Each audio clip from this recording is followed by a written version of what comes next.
오늘 전국 학교 곳곳에서 예상한 대로 혼란이 있었습니다. 또 예상치 못한 응원도 있었는데요. 사상 첫 공공부문 비정규직 노조의 파업 첫날 현장의 이야기들을 전해드립니다. 수요일 뉴스나이트, 오늘의 주요 뉴스부터 보시죠. 공공부문 비정규직 노동자들이 사상 처음 공동파업에 돌입해 곳곳에서 혼란이 벌어졌습니다. 학교 비정규직이 대부분을 차지하며 전국 2,800여 학교 급식과 돌봄 교실 등이 차질을 빚었습니다. 정부가 북한 소형 목선의 삼척항 입항 사건을 조사한 결과 경계 태세의 문제점이 확인됐다며 8군단장을 보직 해임했습니다. 하지만 언론 공개 과정에서 은폐나 축소는 없었다고 강조했습니다. 일본 아베 총리가 반도체 수출 규제와 관련해 약속을 지키지 않는 국가는 우대할 수 없다며 강경 발언을 쏟아냈습니다. 일본 내부에서 통상 보복에 대해 비판의 목소리가 나오지만 철회 가능성은 낮은 상황입니다. 일본의 무역 보복 조치에 대해 청와대는 5대 그룹과 대책 마련에 나섰습니다. 반도체 경쟁력 강화를 위해 매년 1조 원씩 투자하는 등 이달 안에 관련 대책을 발표하기로 했습니다. 정부가 올해 경제 성장률 전망치를 2.4에서 2.5%로 당초 예상보다 0.2%포인트 낮췄습니다. 정부는 소비 촉진을 위해 민간 공공 투자를 확대하고 세제 지원에 나설 계획입니다. 허가 당시와 다른 성분으로 제조된 골관절염 치료제 인보사에 대한 허가 취소 처분이 최종 결정됐습니다. 개발사 임원들에 대한 소환 조사가 진행되는 등 검찰 수사도 본격화됐습니다. 내일은 맑은 하늘 아래 햇볕이 강하게 내리쬐면서 오늘보다 더 심한 더위가 예상됩니다. 서울은 폭염주의보가 내려진 가운데 낮 기온이 32도까지 치솟는 등 무더위가 기승을 부리겠습니다.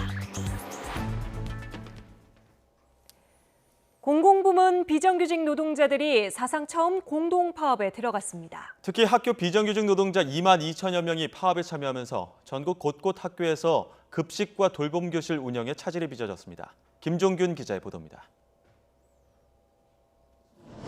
학교의 급식 조리원과 돌봄 전담사, 병원의 청소 근로자, 고속도로 요금 수납원 등 공공부문 비정규직 노동자들이 광장을 가득 채웠습니다. 비정규직 철폐! 올해 들어 가장 큰 규모의 집회입니다. 특히 공공부문 비정규직 공동파업은 이번이 처음입니다. 이들은 비정규직 차별 철폐와 공공부문 정규직화 공약의 이행을 요구했습니다. 실질적 사용자인 정부가 노정 교섭에 나서라고 촉구했습니다. 예산 정책과 재정 지침으로 100만 공공 비정규직의 실질적 사용자 권한은 정부는 이제는 이것을 해결하기 위한 공공부문 비정규직 노동자와의 노정 교섭에 나서야 할 것입니다. 이번 파업의 주력은 학교 비정규직입니다. 교육부에 따르면 파업 첫날 학교 비정규직 2만 2천여 명이 참가했습니다. 또 전국 학교 2,800여 곳에서 대체급식이나 단축 수업을 하는 등 급식의 차질이 빚어졌습니다. 기말고사로 급식을 하지 않은 학교도 740여 곳이었습니다. 돌봄 교실 역시 전국 학교 130여 곳에서 운영되지 않았습니다. 주최 측은 사흘간 학교 6천여 곳에서 9만여 명이 파업에 동참할 것으로 추산하고 있습니다. 학교의 무기계약직은 학교의 행정이 교육 정규직인 교원, 공무원 등에 비해 비교할 때마다 평균 60-70% 수준의 차별적 대우를 받고 있습니다. 공공부문 비정규직 노동자들은 금요일까지 지역별로 파업 집회를 이어갈 계획입니다. YTN 김주길입니다. 파업이 미리 예고된 만큼 학교마다 빵이나 떡 같은 대체 급식을 준비했고 그마저 못 믿어온 학부모들은 직접 도시락을 싸서 아이를 등교시켰습니다. 평소와 다른 점심시간이 즐거운지 아이들은 해맑게 웃는데 학부모와 교사들은 아무래도 마음이 놓이지 않습니다. 김우준 기자가 취재했습니다. 점심은 한참 앞둔 이른 시간, 빵과 약밥 등을 가득 실은 트럭 한 대가 학교 급식실 앞에 도착했습니다. 급식실의 조리사 7명 가운데 5명이 파업에 참여하면서 서둘러 마련한 대체 급식입니다. 지난주부터 대비는 했지만 전국적으로 주문이 쏟아지다 보니 대체 급식을 준비하는 게 쉽지만은 않습니다. 예상보다 업체 측에서 발주 안 되는 곳이 많아서 발주 가능한 위주로 최대한 구성하려고 했습니다. 식단표에는 수요일부터 사흘간 조리사들의 음식을 대신할 빵과 우유 등이 적혀 있습니다. 평소 같았으면 바삐 돌아갈 조리실도 가동을 멈춘 채 완전히 텅 비었습니다. 한창 클 나이에 영양이 부실하지 않을까. 대체 급식이 못 믿어온 학부모들은 더욱 분주한 아침을 보냈습니다. 직접 챙긴 간식과 도시락을 아이 손에 쥐어주고 나서야 한숨을 돌렸습니다. 출근길이 조금 문제가 있긴 하죠. 그래도 일단은 애들이 생각해서 도시락은 준비를 해야 되니까 하긴 했는데 빨리 합의가 잘 돼서 제대로 된 정상화되는 급식이 계속 이루어졌으면 좋겠습니다. 점심시간이 가까워지자 아이들은 3355 급식실로 몰려와 대체 급식을 받아갔습니다. 빵과 주스를 타온 아이, 도시락을 싸온 아이가 어울려 점심 내내 교실은 소란스러웠습니다. 일단은 부모님이 싸주신 도시락을 먹고요. 마치 소풍으로 온 듯 친구와 반찬을 바꿔 먹는 생소한 경험에 즐거워하기도 했습니다. 들어오셔서 본연의 업무에 복귀해 주시길 바랄 뿐이죠. 만약에 그렇게 되지 않는다면 다시 한번 선생님들의 봉사에 기댈 수밖에 없고. 당장 큰 문제는 없었지만 자칫 급식 차질 사태가 길어질까 학교와 학부모들의 걱정은 계속되고 있습니다. YTN 김우준입니다. 점심시간뿐만 아니라 방과 후 풍경도 평소와 달랐습니다. 돌봄 전담사 대신 교직원들이 돌봄 교실에 투입됐고 이마저 운영되지 못한 전국 130여 개 학교 아이들은 사실상 갈 곳이 없는 상황입니다. 김승재 기자가 보도합니다. 돌봄 전담사가 파업에 참여한 인천의 한 초등학교. 돌봄 교실에서 1, 2학년 아이들이 큐브를 만지며 놀고 있습니다. 1학년 담임교사가 대체 돌봄 전담사로 투입됐습니다. 이 학교는 특히 맞벌이 부부가 많아 아이들이 갈 데가 없으면 어쩌나 부모들의 걱정이 컸습니다. 다행히 교직원들이 자발적으로 나서 돌봄 전담사 역할을 해주고 있습니다. 오랫동안 계시지 못하지만 시간대별로 요일별로 좀 나눠서 이렇게 분담해서 희망을 받아서 저희는 운영하고 있습니다. 서울의 이 초등학교는 돌봄 전담사가 파업에 참여하지 않아 돌봄 교실이 평소 그대로 운영되고 있습니다. 서울시 교육청은 서울에는 돌봄 교실이 운영되지 않는 초등학교는 한 곳도 없다고 밝혔습니다. 하지만 다른 시도에서는 돌봄 교실이 운영되지 않는 학교가 적지 않아 해당 교실 아이들은 갈 곳을 잃은 셈입니다. 파업이 장기화될 경우 돌봄 교실 대체 교직원들의 업무 과중에 따른 피로도 누적 등으로 아이들이 입는 피해는 더 커질 것으로 우려됩니다. YTN 김승재입니다. 현장의 혼란이 걱정과 불만으로만 이어지는 건 아닙니다. 오히려 파업에 들어간 비정규직 노동자들을 응원하는 메시지도 나오는데요. 학생들은 비어있는 급식소에 불편해도 괜찮다고 응원 쪽지를 남겼고 파업에 들어간 직원을 위해 직접 격려금을 내놓은 교장 선생님도 있습니다. 지환 기자가 보도합니다. 힘내세요. 저희 걱정 말고 원하는 걸 이루세요. 초등학교 급식소 한편에 하트 모양 응원의 메시지가 붙었습니다.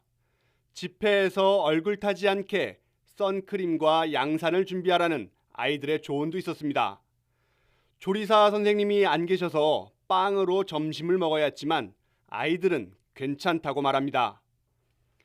사흘 동안의 파업, 학교에서 각 가정에 보낸 통신문에도 응원의 마음이 담겼습니다.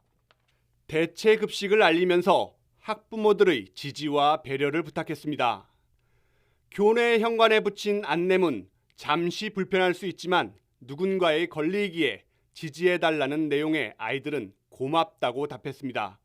이게 우리 애들의 문제다. 네. 그게 오늘 그분들의 문제뿐만 아니라 우리 애들의 문제일 수도 있다. 그런 의미에서 밥 맛있어요. 가지 마세요부터 뭐 감사합니다. 그런 감사합니다 주로 감사합니다 얘기가 좀 많이 있죠. 파업에 나선 조리사 선생님을 위해 흔쾌히 격려금을 내놓은 교장 선생님도 있었습니다. 학생들도 SNS를 이용해 실명으로 파업 지지 선언에 나섰습니다. 어떤 비정규직의 현실이나 또 그분들에게 느끼는 고마움 또 일하시는 모습 이런 걸 또 가까이서 봤기 때문에 파업으로 가장 불편을 겪을 사람은 바로 학생들. 하지만 파업을 지지하는 학생들은 이렇게 말합니다. 불편해도 괜찮다고.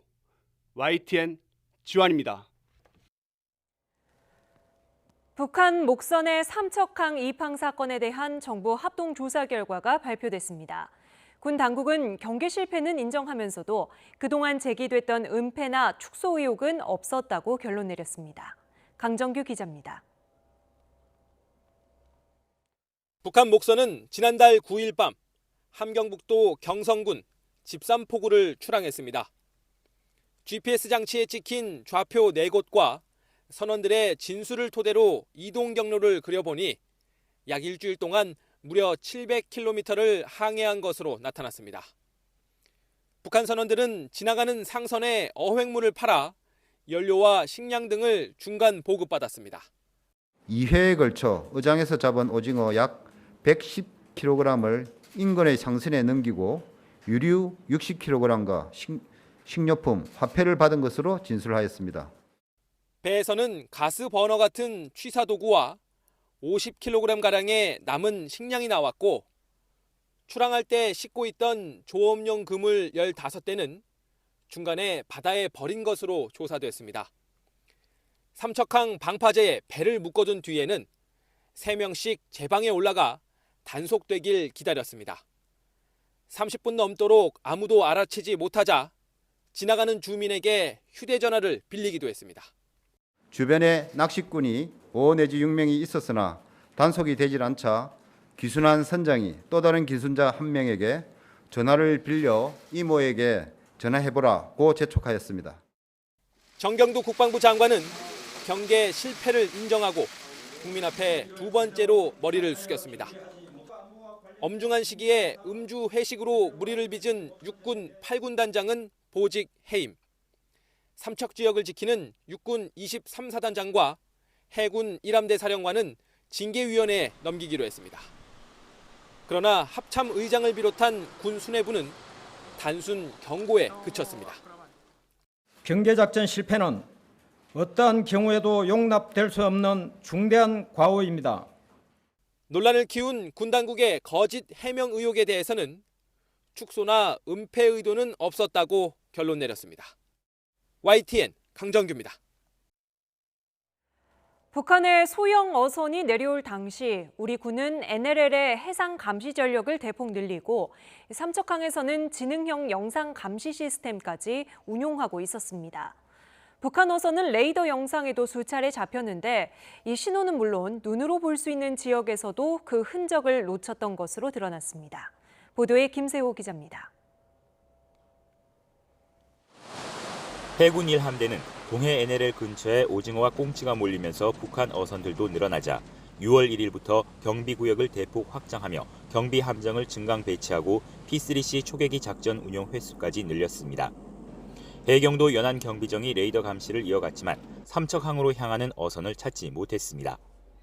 육군 역시 해상 감시 레이더 2대가 어선을 포착했지만 한쪽 레이더 운용 요원은 자기 관할 구역이 아니라서 제대로 인지를 못했고 다른 레이더 근무 인원은 해면 반사파로 착각했던 것으로 드러났는데 결국 운용 요원의 숙련 상태가 문제였던 것으로 파악됐습니다.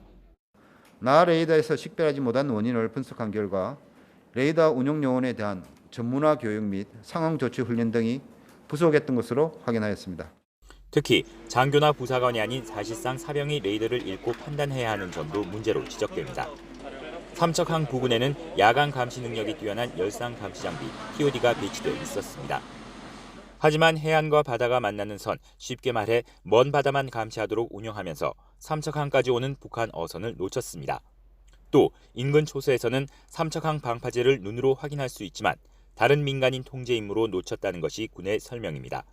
각종 감시 전력과 첨단 장비도 작은 어선의 속수무책이었다는 지적이 일면서 운용 실태 전반에 대한 점검과 수정이 불가피해 보입니다. YTN 김세호입니다. 문재인 대통령은 북한 소형 목선 상황과 관련해 김유근 청와대 국가안보실 1차장에게 엄중 경고 조치를 내렸습니다. 고민정 청와대 대변인은 오늘 문 대통령이 이같이 조치했다고 밝혔습니다. 국방부의 17일 첫 브리핑 당시 안보실이 발표문을 사전에 알고 있었고 어떻게 브리핑할지도 대략 파악하고 있었는데도 바로잡지 않은 것은 문제였다고 청와대는 판단했습니다. 합동조사 결과와 함께 오늘 국회에서는 북한 목선 입항 사건 이후 처음으로 국방위원회가 열렸습니다. 여야는 정부를 향해 한 목소리로 질타했지만 국정조사를 두고는 온도차를 보였습니다. 외교통일위원회에 출석한 강경화 외교부 장관은 일본의 수출 규제 조치를 강도 높게 비판했습니다. 최기성 기자입니다. 북한 목선 입항 사건 조사 결과를 발표한 직후 국회를 찾은 정경두 국방부 장관은 사과로 인사를 대신하면서도 축소나 은폐는 없었다고 강조했습니다. 국방장관으로서 깊은 책임을 통감하며 진심으로 사과의 말씀을 드립니다. 그럼에도 국방위 소속 여야 의원들은 정경두 국방장관을 향해 초기 부실 대응을 한 목소리로 질타했습니다. 의문나는 걸 해소해 주지 않고 왜 빌미를 만들어 주냐는 겁니다. 이거 문제 해결 능력이 빵점이에요. 현재 우리나라 안보 전반적인 걸 보면 심각한 문제가 있어요. 이건 하나의 시발점으로 저는 봅니다. 한국당과 바른미래당은 북한 목선과 관련한 의혹이 여전하다면서 국정조사를 추진하겠다고 압박했습니다. 당나라 군대를 만들고 있는 장본인인데 저 본인 당사자는 오늘 합동 브리핑에서 엄중 경고 조치에 그쳤어요. 정부 조사 결과가 사실상 꼬리 자르기라는 지적에 대해 정 장관은 청와대 국가안보실에서도 징계 조치가 있었다면서도 구체적인 답변은 피했습니다. 징계 조치가 있다는 건 조사가 끝났다는 표현 아닙니까?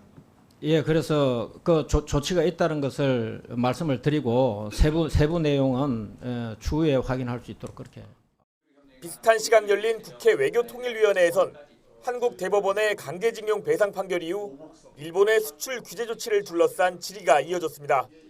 강경화 외교부 장관은 불합리한 보복이라고 평가한 뒤 일본 정부의 철회를 요구하겠다고 답했습니다.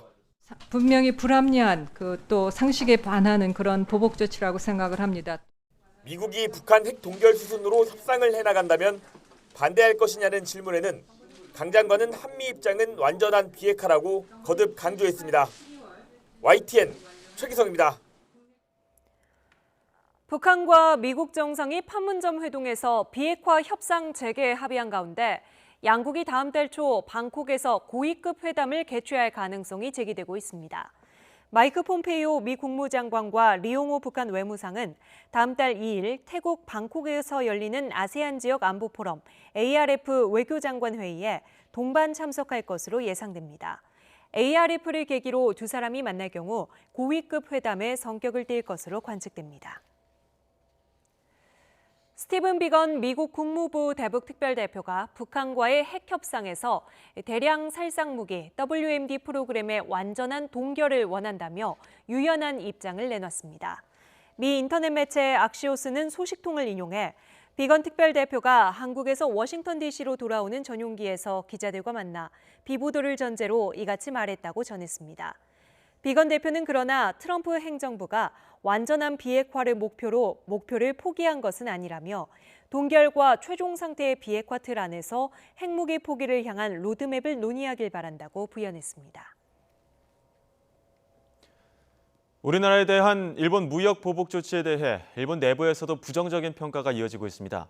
하지만 선거를 앞두고 아베 총리가 꺼내든 회심의 카드를 스스로 거두기에는 쉽지 않아 보이는데요. 오히려 추가 제재 가능성까지 제기되고 있습니다. 도쿄에서 황보현 특파원이 보도합니다. 징용 배상 문제의 보복도 아니고 자유무역과도 관계가 없으며 세계무역기구 WTO의 규칙도 확실하게 지켰다는 일본 아베 내각. WTO 協定に違反するとの指摘は全く当たらないわけであります。 하지만 일본 주요 언론의 생각은 확연히 다릅니다. 아사히 신문은 보복을 즉시 철회하라는 제목의 사설을 실었습니다. 정치 목적에 무역을 사용하는 것이라면서 자유무역 원칙을 왜곡하는 조치며 어리석은 행동이라고 일침을 가했습니다. 도쿄신문은 강제징용 문제는 외교 협상을 거듭해 해결해야 한다며 상대의 급소를 찌르는 수출 제한이 꼭 이 문제를 해결할 특효약이 되지는 않는다고 지적했습니다. 今回の見直しの措置というのは安全保障を目的に輸出管理を適切に実施する観点からその運用を見直すものであり 안전 보장 문제라면 WTO가 예외적으로 경제 제재를 인정하는 부분을 겨냥한 이런 태도도 문제라는 비판도 나옵니다. 관련 조항에 안전 보장이라는 말만 붙이면 다 예외가 인정되는 게 아니라 분명하고 합당한 조건이 필요하다고 전문가들은 지적합니다. 하지만 잇따르는 일본 내부 비판에도 아베 총리가 입장을 돌릴 가능성은 매우 낮다는 전망이 우세합니다. 오는 21일 국회의원 선거를 앞두고 보수 우익 결집을 위해 회심의 카드로 이번 조치를 꺼낸 게 거의 분명한 상황에서 일본이 원하는 식의 징용 문제 해결 없이 제재를 철회하기에는 마땅한 명분이 없기 때문입니다. 아베 총리는 한국에 대한 수출 규제와 관련해 약속을 지키지 않는 국가에는 우대 조치를 취할 수 없다며 WTO 협정 위반이 아니라는 주장을 이어갔습니다. 여기에 보수 언론은 이번 조치에 힘을 싣고 일본 네티즌들은 놀라울 만큼 쌍수를 들고 반기는 분위기도 선거 전 뒤집기를 기대하기 어려운 이유입니다. プラスになるとしたら一定の保守的な考えを持った人たちに対して評価を得られると思うんですけれど。 아베 총리의 수건인 개헌을 위해서는 이번 선거에서의 압승이 선결 조건인 만큼 당분간 제재 철회보다는 오히려 2차, 3차로 이어지는 추가 제재의 가능성이 크다는 관측이 나오고 있습니다. 도쿄에서 YTN 황보현입니다. 일본의 무역 보복 조치에 대해 청와대는 삼성전자 최고위층과 긴급회의를 하는 등 5대 그룹과 대책 협의에 나섰습니다. 정부는 이번 기회에 우리 반도체 산업 경쟁력을 강화하는 계기로 삼고 장기적으로 일본을 견제하는 대책을 발표했습니다. 김도원 기자입니다. 고위 당정청 협의에 참석한 김상조 청와대 정책실장이 일본의 수출 규제 조치에 대해 입을 열었습니다. 한미 정상회담이 있었던 지난 일요일 일본의 조치가 언론에 보도된 이후 5대 그룹에 청와대가 먼저 연락해서 소통했다고 밝혔습니다. 5대 그룹을 비롯한 우리나라의 주요 기업들에 직접 연락을 해서 국익을 위해서는 정부와 재계가 함께 소통하고 협력해야 된다는 뜻을 전달을 하고 지금 협의를 하고 있습니다. 특히 메모리 반도체 업계 1위인 삼성전자는 직접 만나고 싶다고 청와대에 요청했습니다. 김상조 실장과 윤북은 김기남 부회장, 반도체, 디스플레이, 올레드 부문 담당 사장 등이 참석하는 긴급회의가 열렸습니다. 일본의 조치가 미치는 영향, 추가 조치가 예상되는 품목, 정부에 요청하는 사항 등을 5대 그룹 부회장들과 연락해서 제출받았습니다. 이번 사태와 관련해 기업들이 언제든지 의견을 전할 수 있는 채널이 마련된 거라고 청와대는 밝혔습니다. 정부는 일본의 규제 조치를 반도체 산업 경쟁력 강화의 계기로 삼는다는 목표로 핵심 소재 부품 관련 대책을 이달 안에 발표할 계획입니다. 정부는 소재 부품 장비 개발에 매년 1조 원 이상, 매년 1조 원 수준의 집중 투자를 현재 추진하고 있고 이에 대해서 현재 예타 중이라는 말씀을 드립니다. 정부의 대응 방향은 장기적으로 일본에서 수입하지 않고 자체 조달하는 방안을 강구하겠다는 메시지로 읽힙니다. 당장 뚜렷한 효과를 내는 방안보단 일본의 이번 조치가 장기적인 측면에서 부메랑이 돼 돌아갈 수 있다는 경고를 보낸 것으로 풀이됩니다. YTN 김도원입니다. 청와대는 일본이 무역 보복을 할 경우 어떤 부분을 제한할지 미리 리스트를 만들어 놨고 해당 품목이 정확히 일치했다고 밝혔습니다. 하지만 지금 당장 맞대응으로 아베 내각의 의도에 휘말리지는 않겠다는 방침입니다. 신호 기자입니다. 김상조 청와대 정책실장은 일본의 이번 수출 규제 품목 3개는 우리에게 가장 아픈 지점이었다고 밝혔습니다.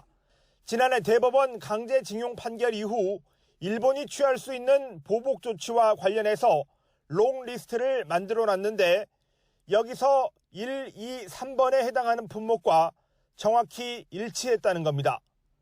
일본이 이번 보복 조치를 얼마나 세밀하게 준비했는지 읽을 수 있는 대목입니다. 김 실장은 일본의 무역 보복에 관한 롱리스트를 준비한 것은 시스템에 문제를 가져올 수 있는 위험 관리가 정부의 역할이기 때문이라고 설명했습니다.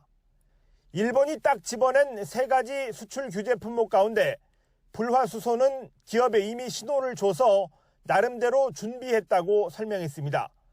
그렇지만 다른 2개는 솔직히 100% 일본에 의존하는 품목이어서 사전 대응이 어려웠다는 점을 인정했습니다.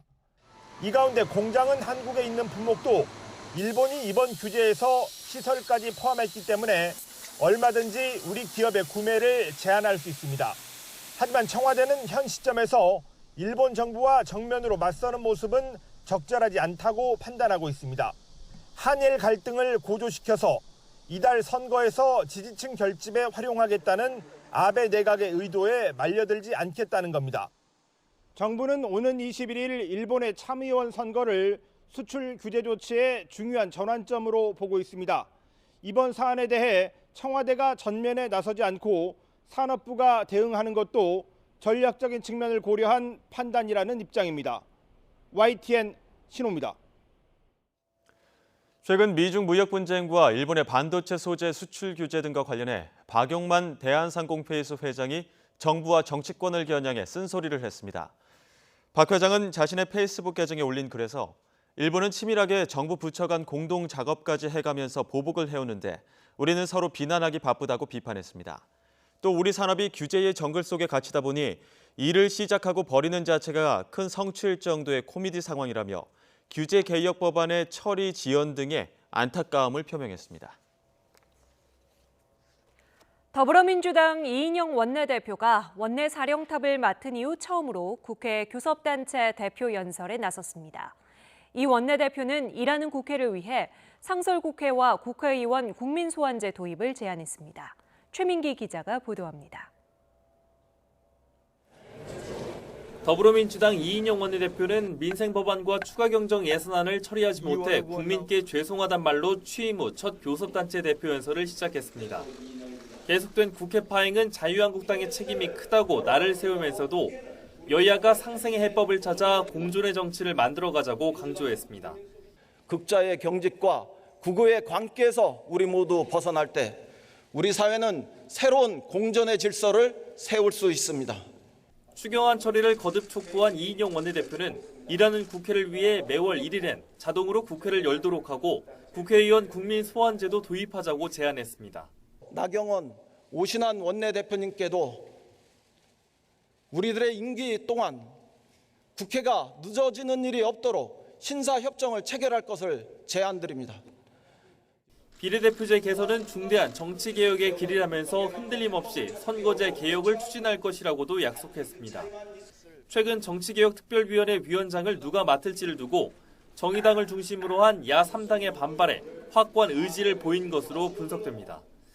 한국당을 향해선 더 이상 패스트트랙 무효를 주장하지 말라고 경고했고 본회의장에선 한국당 의원들의 야유와 민주당 의원들의 박수가 동시에 터져나왔습니다.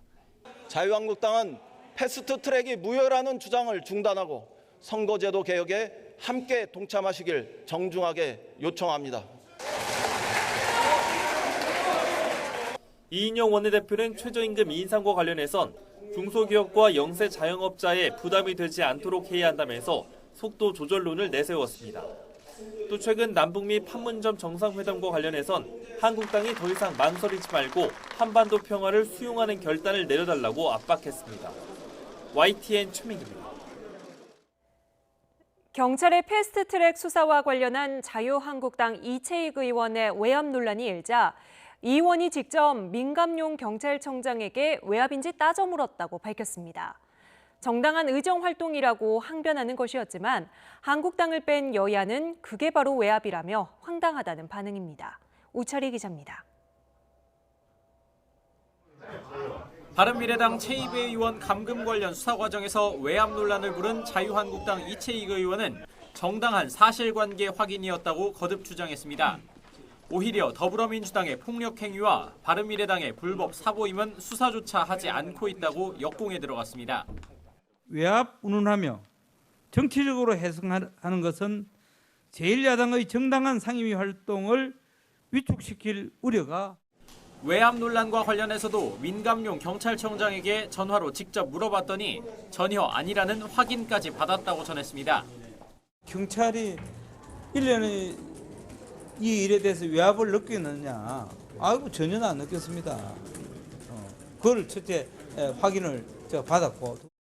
민감용 청장은 YTN과의 통화에서 외압 논란 보도 이후 이채익 의원에게 오해가 없었으면 좋겠다는 취지의 전화를 2차례 받았는데 자신은 원칙대로 수사하겠다는 답변을 줬다고만 밝혔습니다.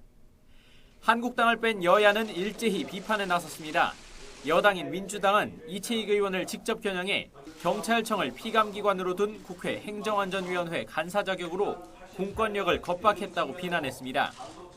명백한 외압입니다. 국회의원의 자료 요구 권한은 특권으로 부리며 남용하라고 주어진 것이 아닙니다. 바른미래당도 죄를 덮기 위해 물불 못 가리는 행태가 안타깝다고 지적했습니다. 정의당은 이채익 의원과 경찰청장과의 통화를 거론하며 스스로 외압을 넣은 걸 확인하는 황당한 짓을 저질렀다고 꼬집었습니다.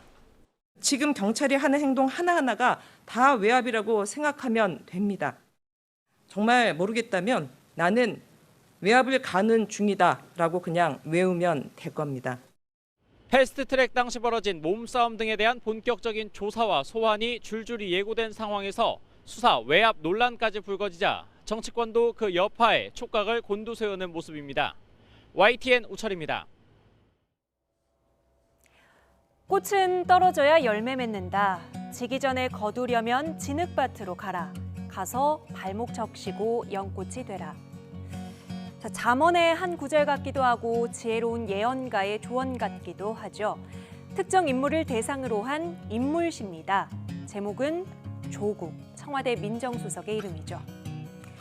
그간 10여 편의 시집을 출간한 이호장 시인의 인물시 연작입니다. 월간 시 7월호에 33편이 실렸는데요. 국민이 바라보는 정치인 군상이 여야와 정파를 가리지 않고 단 석 줄 문장에 적나라하게 담겨 있습니다. 여당인 더불어민주당 이해찬 대표를 향해서는 손 내질러 이룬 명성 말로 잃지 말고 눈물 흘려 진실을 보여야지. 또 제1야당인 자유한국당 황교안 대표를 향해서는 가마꾼 없는 가마는 전시품이다. 가마 탔다고 으스대지 말고 차라리 혼자 걸어라 라고 일침을 놨습니다. 현역 정치인만 시의 대상이 되는 건 아닙니다. 탄핵 이후에도 여전히 옥중 정치의 영향력을 가지고 있는 박근혜 전 대통령을 향해서는 이 세상 모든 것은 공주가 갖는 것, 공주의 모든 것은 부마가 갖는 것, 부마 없는 공주는 국민이 부마라는 시가 나왔습니다. 이호장 시인이 저희에게 준 150편 중에서 지금 현재 한참 뉴스의 중심이 되고 있는 33명을 선별해서 실었습니다. 그냥 단순히 표피적인 그런 인물시가 아니고 상당히 깊이 있는 관찰, 성찰이 돋보이는 시들입니다. 그럼 마지막으로 인물 퀴즈를 내볼까요? 안개강 하나 건너와 옷깃 터는가, 자연은 돌고 돌아 제자리에 오는 것. 그대가 받들어야 할 자연은 국민이다. 국민을 받들어야 할 사람, 이 시의 제목은 문재인이었습니다. 가깝게는 내년 총선, 멀리는 대선을 앞두고 각자의 이상과 이득이 시줄과 날줄처럼 얽히는 대한민국 정치권. 시인의 눈에 비친 우리 정치의 현실이 어떻습니까?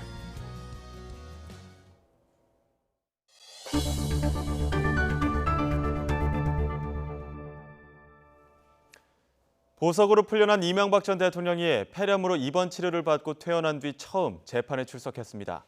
법정에서는 이 전 대통령 추가 뇌물 의혹과 관련된 다스 미국 소송 비용이 이학수 전 삼성 부회장 지시로 집행됐다는 증언이 나왔습니다. 강희경 기자의 보도입니다. 이명박 전 대통령이 파란색 마스크를 낀 채 검은색 승용차에서 내립니다.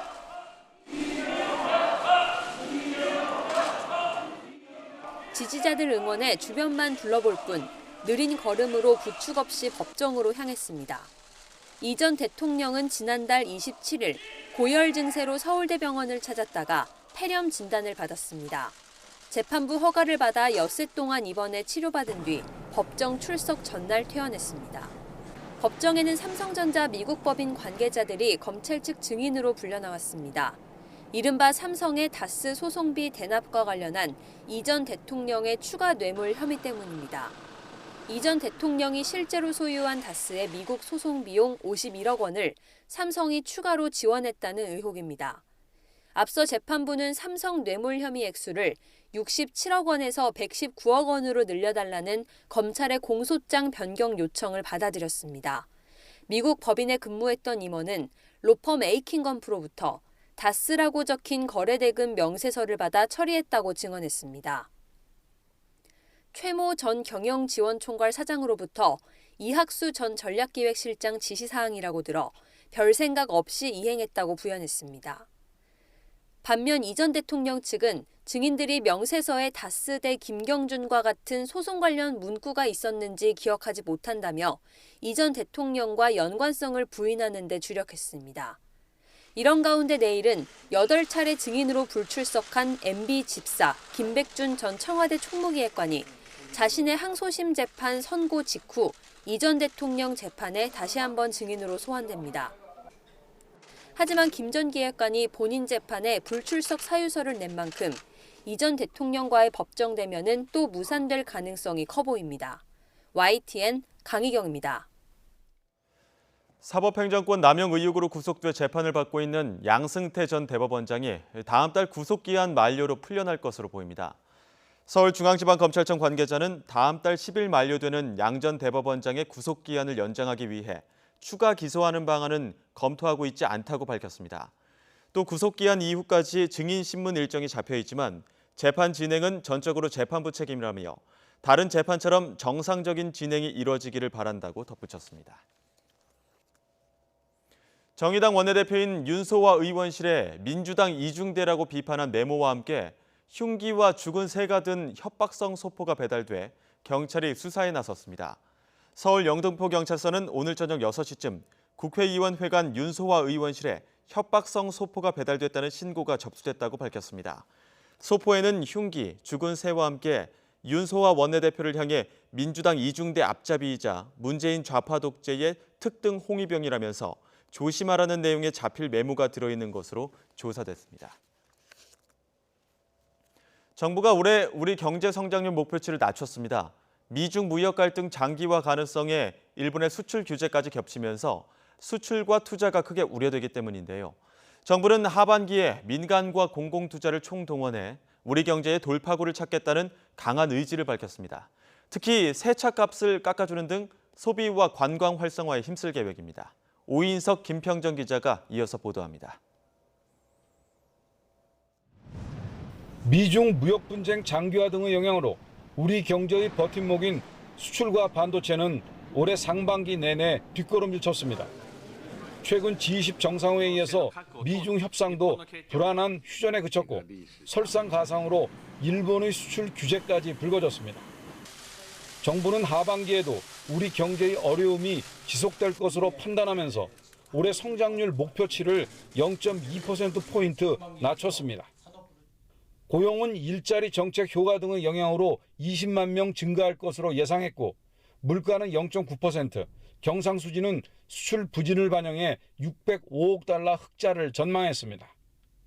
점차 확대되는 경기 하방 리스크에 대응하기 위해서는 투자가 반드시 살아나야 합니다.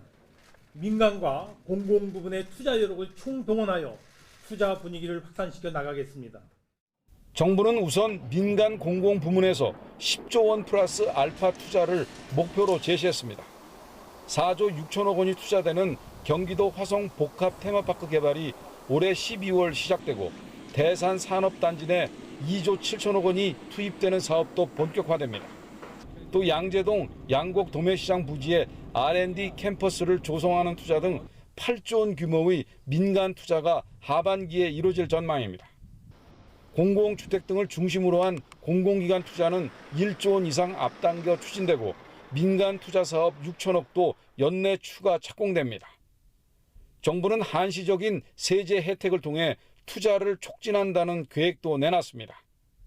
생산성 향상 시설 투자세 공제율이 기업 규모별로 차등 상향되는 등 세제 인센티브가 마련됩니다. 정부는 추경이 국회를 통과하면 통과 후 2개월 내 70% 이상 집행으로 빠른 효과가 나타나도록 하겠다고 밝혔습니다. 내수 경기가 침체되는 것을 막기 위해서 정부는 소비나 투자와 관련된 재정 지출을 적극적으로 좀 확대하고 세금을 감면하는 감세 정책도 병행해야 될 것 같고요. 또 시스템 반도체와 미래차 등 신산업 분야 대출 보증 규모가 추가로 5조 원 확대돼 정책금융 10조 원이 하반기에 지원됩니다. YTN 오인석입니다. 올해 연말까지는 새 차를 사면 출고 가격 2천만 원인 경우는 43만 원, 3천만 원일 때는 64만 원 가량을 계속 할인받을 수 있습니다. 자동차 판매량을 늘리는 효과를 냈던 개별 소비세 30% 인하 조치가 6개월 더 연장되기 때문입니다. 여기에 더해 정부는 15년 넘게 탄 노후 차량을 새 차로 바꾸는 경우 개별 소비세를 70%나 깎아주도록 개정 법안을 마련하기로 했습니다. 수소 전기차의 개별 소비세를 최대 400만 원 감면해주는 혜택도 원래 올해까지인 시한을 3년 더 늘릴 방침입니다. 교통비 등 부담을 낮춰 국내 여행을 활성화하는 정책도 시행됩니다. 출발 시각만 바꿔도 대부분 취소 수수료를 내야 했던 KTX 예매를 출발일과 구간이 똑같다면 수수료 없이 한 차례 시간 변경이 가능해집니다. SRT는 만 25살 이하 청년이 방학 때 일주일 동안 무제한 이용할 수 있는 승차권과 3대가 함께 타는 가족에게 30% 할인 혜택을 제공할 계획입니다. 해외 여행객이 쇼핑에 쓰는 돈을 국내 면세점으로 흡수하기 위해 내국인 면세점 구매 한도는 원래보다 2,000달러 더 확대됩니다. 외국인 관광객을 불러들일 행사로 1년에 2차례 K컬처 페스티벌도 전국 동시에 열립니다. 그 K-팝 페스티벌만 할 게 아니고 그 시기에 K-푸드라든지 그 K-뷰티라든지 이런 부분들 부스도 같이 설치를 해서 다만 15년 이상 노후차 교체에 개별 소비세를 깎아주면 세수가 560억 원 줄어들 것으로 전망되는 등 장기적으로는 정부 재정에 부담이 될 여지가 남아 있습니다. 또 최근 소득 하위 계층의 근로소득이 줄어드는 등 소비에 쓸 돈 자체가 감소하는 문제도 함께 해결돼야 이번 대책이 제대로 효과를 낼 수 있다는 지적이 나옵니다. YTN 김평정입니다. 경영계가 최저임금위원회에서 내년도 최저임금을 올해보다 4.2% 깎은 시급 8천 원을 요구했습니다. 정부 세종청사에서 열린 최저임금위원회 8차 전원회의에서 사용자 위원들은 내년도 최저임금 최초 요구안으로 시급 8천 원을 제출했습니다.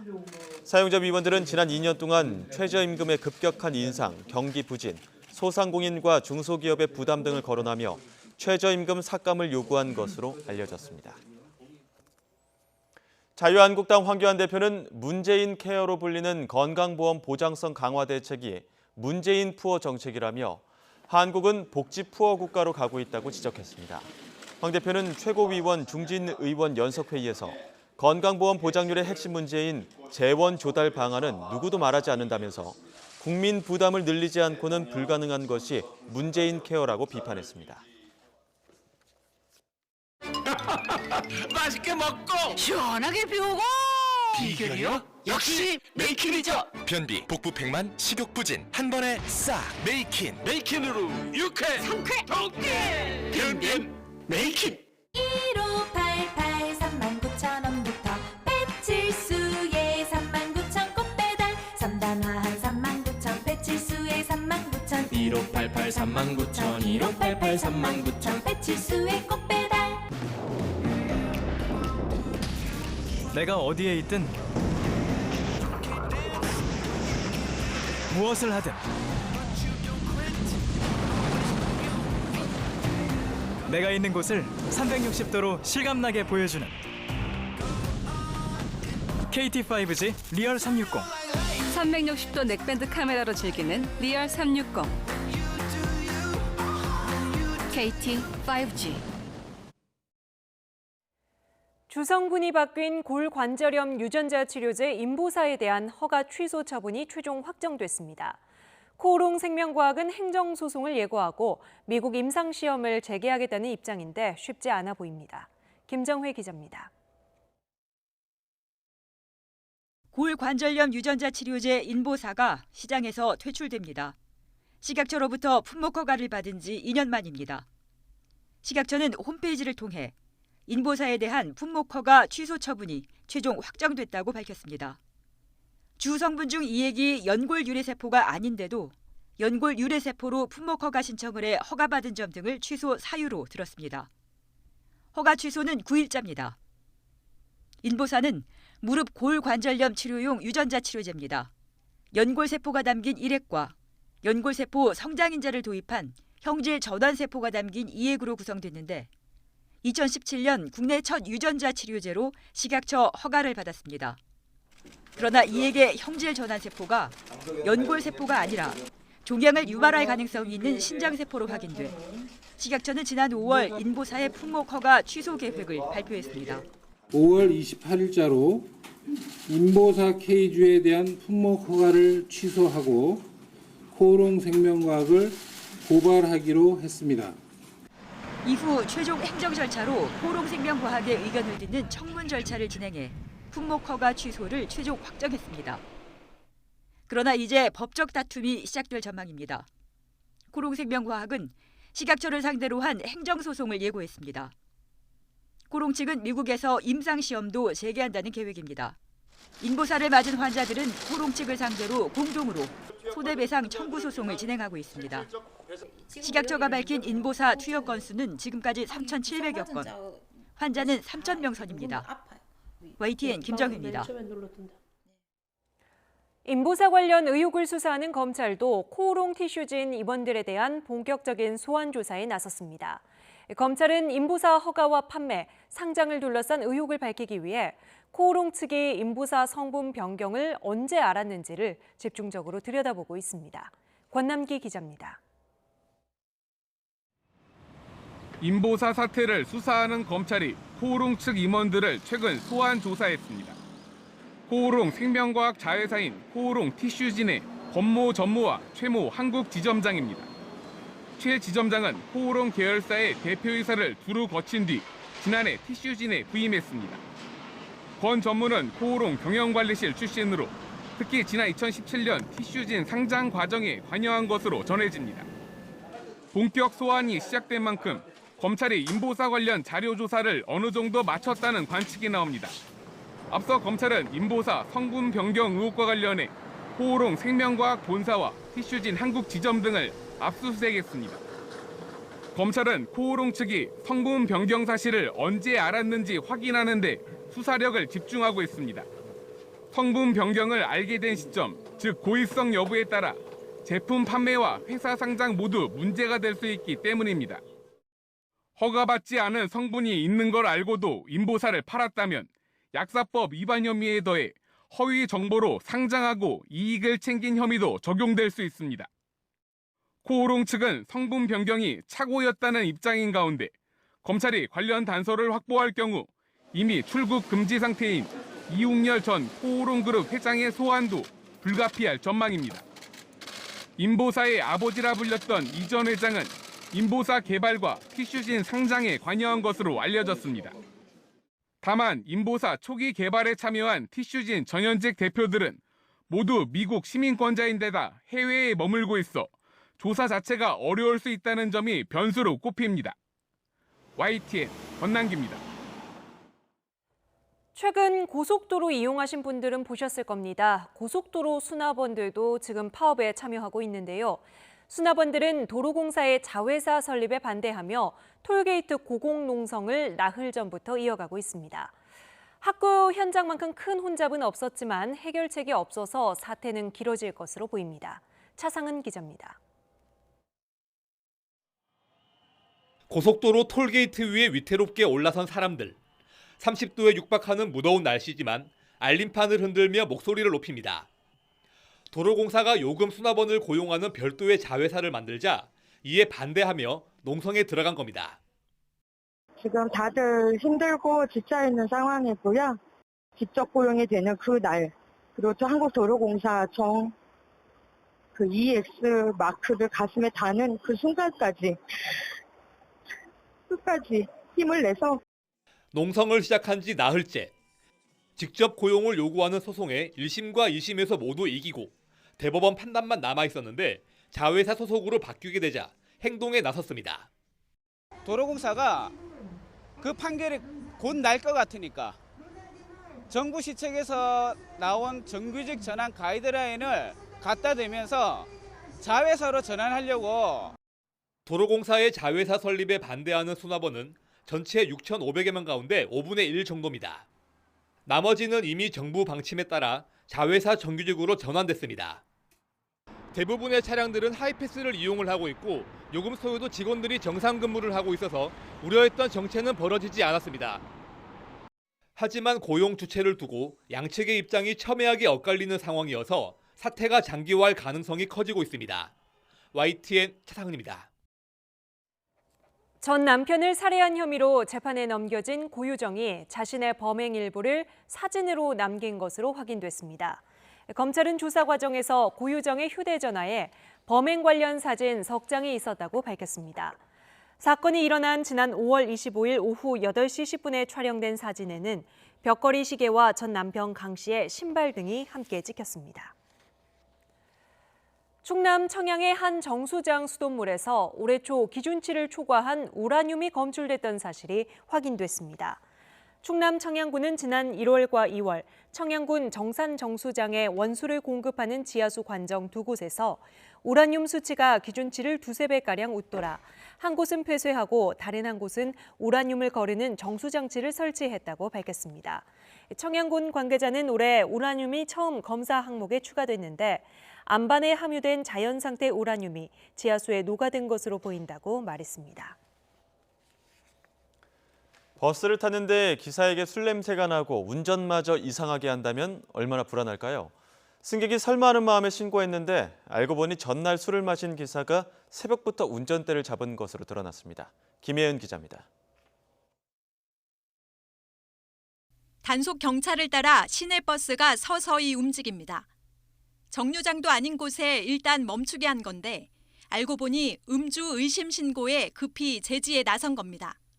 승차했던 승객분이 그 버스 기사한테서 이제 술 냄새가 많이 나고 또 버스 운행이 좀 불안하다는 그런 신고를 하셔서 실제로 만취 상태였던 버스 기사 56살 A씨. 음주 측정 결과 면허 취소 수준인 혈중 알코올 농도 0.1%로 드러났습니다. 전날 마신 술이 덜 깬 상태로 출근해 운행에 나선 지 50분 만에 덜미가 잡힌 겁니다. 경찰은 A씨를 기소 의견으로 검찰에 넘기는 한편 음주 여부를 확인하지 않은 버스업체에 대해선 행정 처분을 내리도록 서울시에 통보했습니다. YTN 김혜은입니다.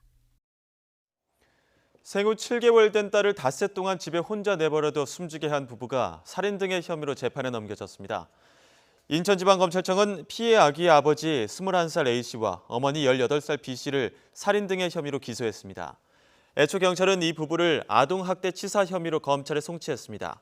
하지만 검찰은 7개월 된 딸을 장시간 혼자 두면 숨질 것을 충분히 예상할 수 있는 상황이었다며 이 부부에 대해 살인과 시체 유기, 아동 방임 등의 혐의를 적용했습니다. 이혼 절차를 밟던 중 아내를 차량에 가두고 폭행한 40대 남성이 실형을 선고받았습니다. 수원지방법원은 중강금치상 혐의로 기소된 48살 A씨에 대해 징역 1년을 선고했습니다. 재판부는 A씨가 배우자를 오랜 시간 가둔 채 가혹 행위를 했다면서 피해가 크지 않고 우발적인 범행으로 보인다는 점을 고려했다고 설명했습니다. 홍콩에 주둔하고 있는 중국 인민해방군이 최근 육해공 합동훈련을 하고 그 사진을 공개했습니다. 중국이 홍콩 시위를 무력으로 진압할 수도 있음을 경고한 건데요. 홍콩 시위가 어떻게 전개될지 주목됩니다. 베이징 강성웅 특파원이 보도합니다. 홍콩의 고층 빌딩들이 보이는 쪽으로 무장 군인들을 태운 군함이 접근합니다. 고속 단정으로 갈아타고 경계를 하면서 재빨리 이동합니다. 헬기에서 내려서 뛰어가는 군인들도 보입니다. 중국 인민해방군 기관지 해방군보가 공개한 홍콩 주둔 중국군의 훈련 사진입니다. 테러 진압 훈련이 목적이라고 하지만 홍콩 시위를 무력 진압할 수 있음을 경고한 것으로 보입니다. 사진 공개 시점도 시위대가 한때 입법회 청사를 점거한 직후입니다. 격렬한 시위를 벌인 뒤 홍콩 거리는 겉으로는 다시 평온을 되찾고 있습니다. 하지만 홍콩 정부는 캐리람 행정장관의 사퇴 등 대학생들의 요구를 수용하지 않고 있습니다. 입법회 점거에 대해 논란은 있지만 많은 시민들은 대학생과 젊은이들의 움직임을 지지하는 모습입니다. 我本人都好體諒年輕人嘅佢哋做呢個動作。社會上面我希望大家政府同市民大家溝通多啲啦，就可能呢個將呢個問題咧解答得好啲，就可能產生冇咁多矛盾。Working in the LegCo is something like civil disobedience, where people have no other choice to draw attention or express their opinion. 영국 정부는 홍콩 반환 협정이 유효하다며 기본권을 요구하는 시민들을 지지한다고 밝혔습니다. 하지만 중국 정부는 단호히 반대했습니다. 还沉浸在昔日英国殖民者的幻想当中，还执迷于居高临下对他国事务指手画脚的恶习当中。 임박한 변수는 홍콩 당국이 예고한 시위대의 검거와 처벌입니다. 홍콩 시민과 대학생 그리고 국제사회의 거센 반발을 부를 수 있어 뇌관이 되고 있습니다. 베이징에서 YTN 강성웅입니다.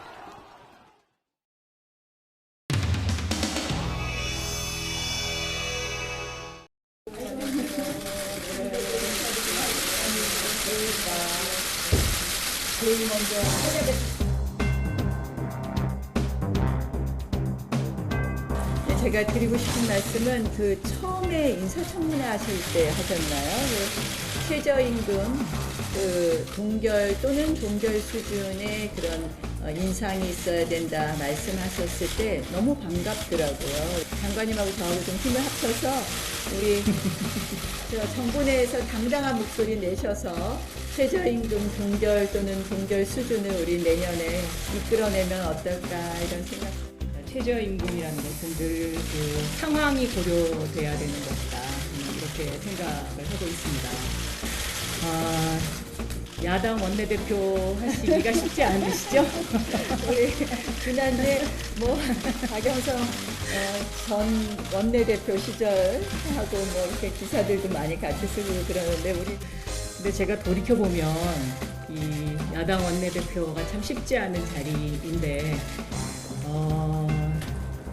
지속적인 어떤 비판 그것이 꼭 승리로 연결되는 것 같지는 않습니다. 그러니까 비판을 하실 때는 하시되 또 잘하는 거는 잘한다라고 말씀도 해주시면 좀 더 그 훌륭한 원내대표님이 되시지 않을까 이렇게 생각합니다.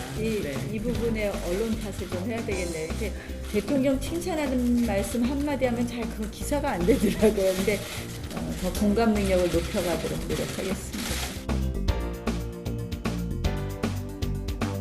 어제 그 역사적인 회담 같은 거는 이게 우리가 같은 평화를 향해서 그리고 통일을 향해서 가는 일이니까 좀 칭찬도 해주시고 그러면 품이 넓은 원내대표로서 인식되지 않을까 이런 생각도 합니다. 네. 아니, 어제 일단 일성은 칭찬이었습니다. 역사적인 회담. 이런 정도 할까요? 네, 비공개로 하겠습니다. 네.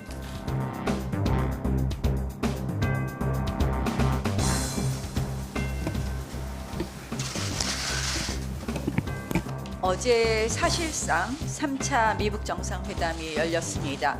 문재인 대통령 평가대로 역사적 순간이었습니다. 하노이 회담 결렬 이후 끊긴 미북 대화가 이번 판문점 회동을 통해 다시 시작한 점도 고무적입니다. 하지만 우리가 이런 찬사와 호평의 성찬에만 휩쓸려 주어진 현실을 냉철하게 인식하지 않는다면 이 또한 야당이 해야 될 역할이 아니라고 생각을 합니다. 야당의 책무는 역시 문제가 무엇이 있는지에 대해서 고민하고 이에 대한 언급을 해야 되는 것일 것입니다. 무엇보다도 야당 원내대표 하시기가 쉽지 않으시죠?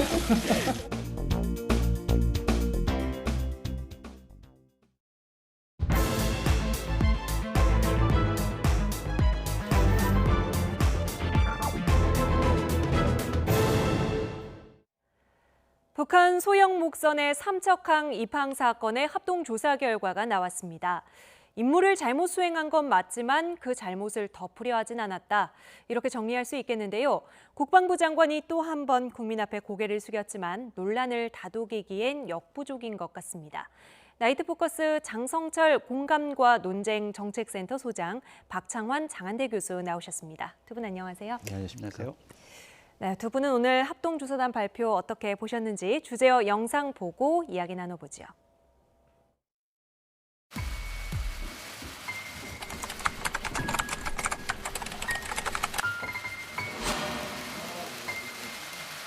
깊은 책임을 통감하며 사과의 말씀을 드립니다. 국민 여러분들께 다시 한번 깊이 사과드립니다. 다시 한번 진심으로 사과의 말씀을 드립니다. 사과의 말씀을 사과드립니다. 사과의 말씀을 드립니다. 사실을 축소, 은폐하려던 정황은 없었으나 충분하고 정확한 설명이 이루어지지 못한 것으로 조사 결과 전반적인 해상, 해안 경계 작전에는 문제가 없었습니다. 우리 군의 경계 작전에 문제가 있었음을 확인하였습니다. 어떠한 경우에도 용납될 수 없는 중대한 과오입니다. 문제가 있었음을 확인하였습니다. 없었습니다. 문제가 있었음을 확인하였습니다.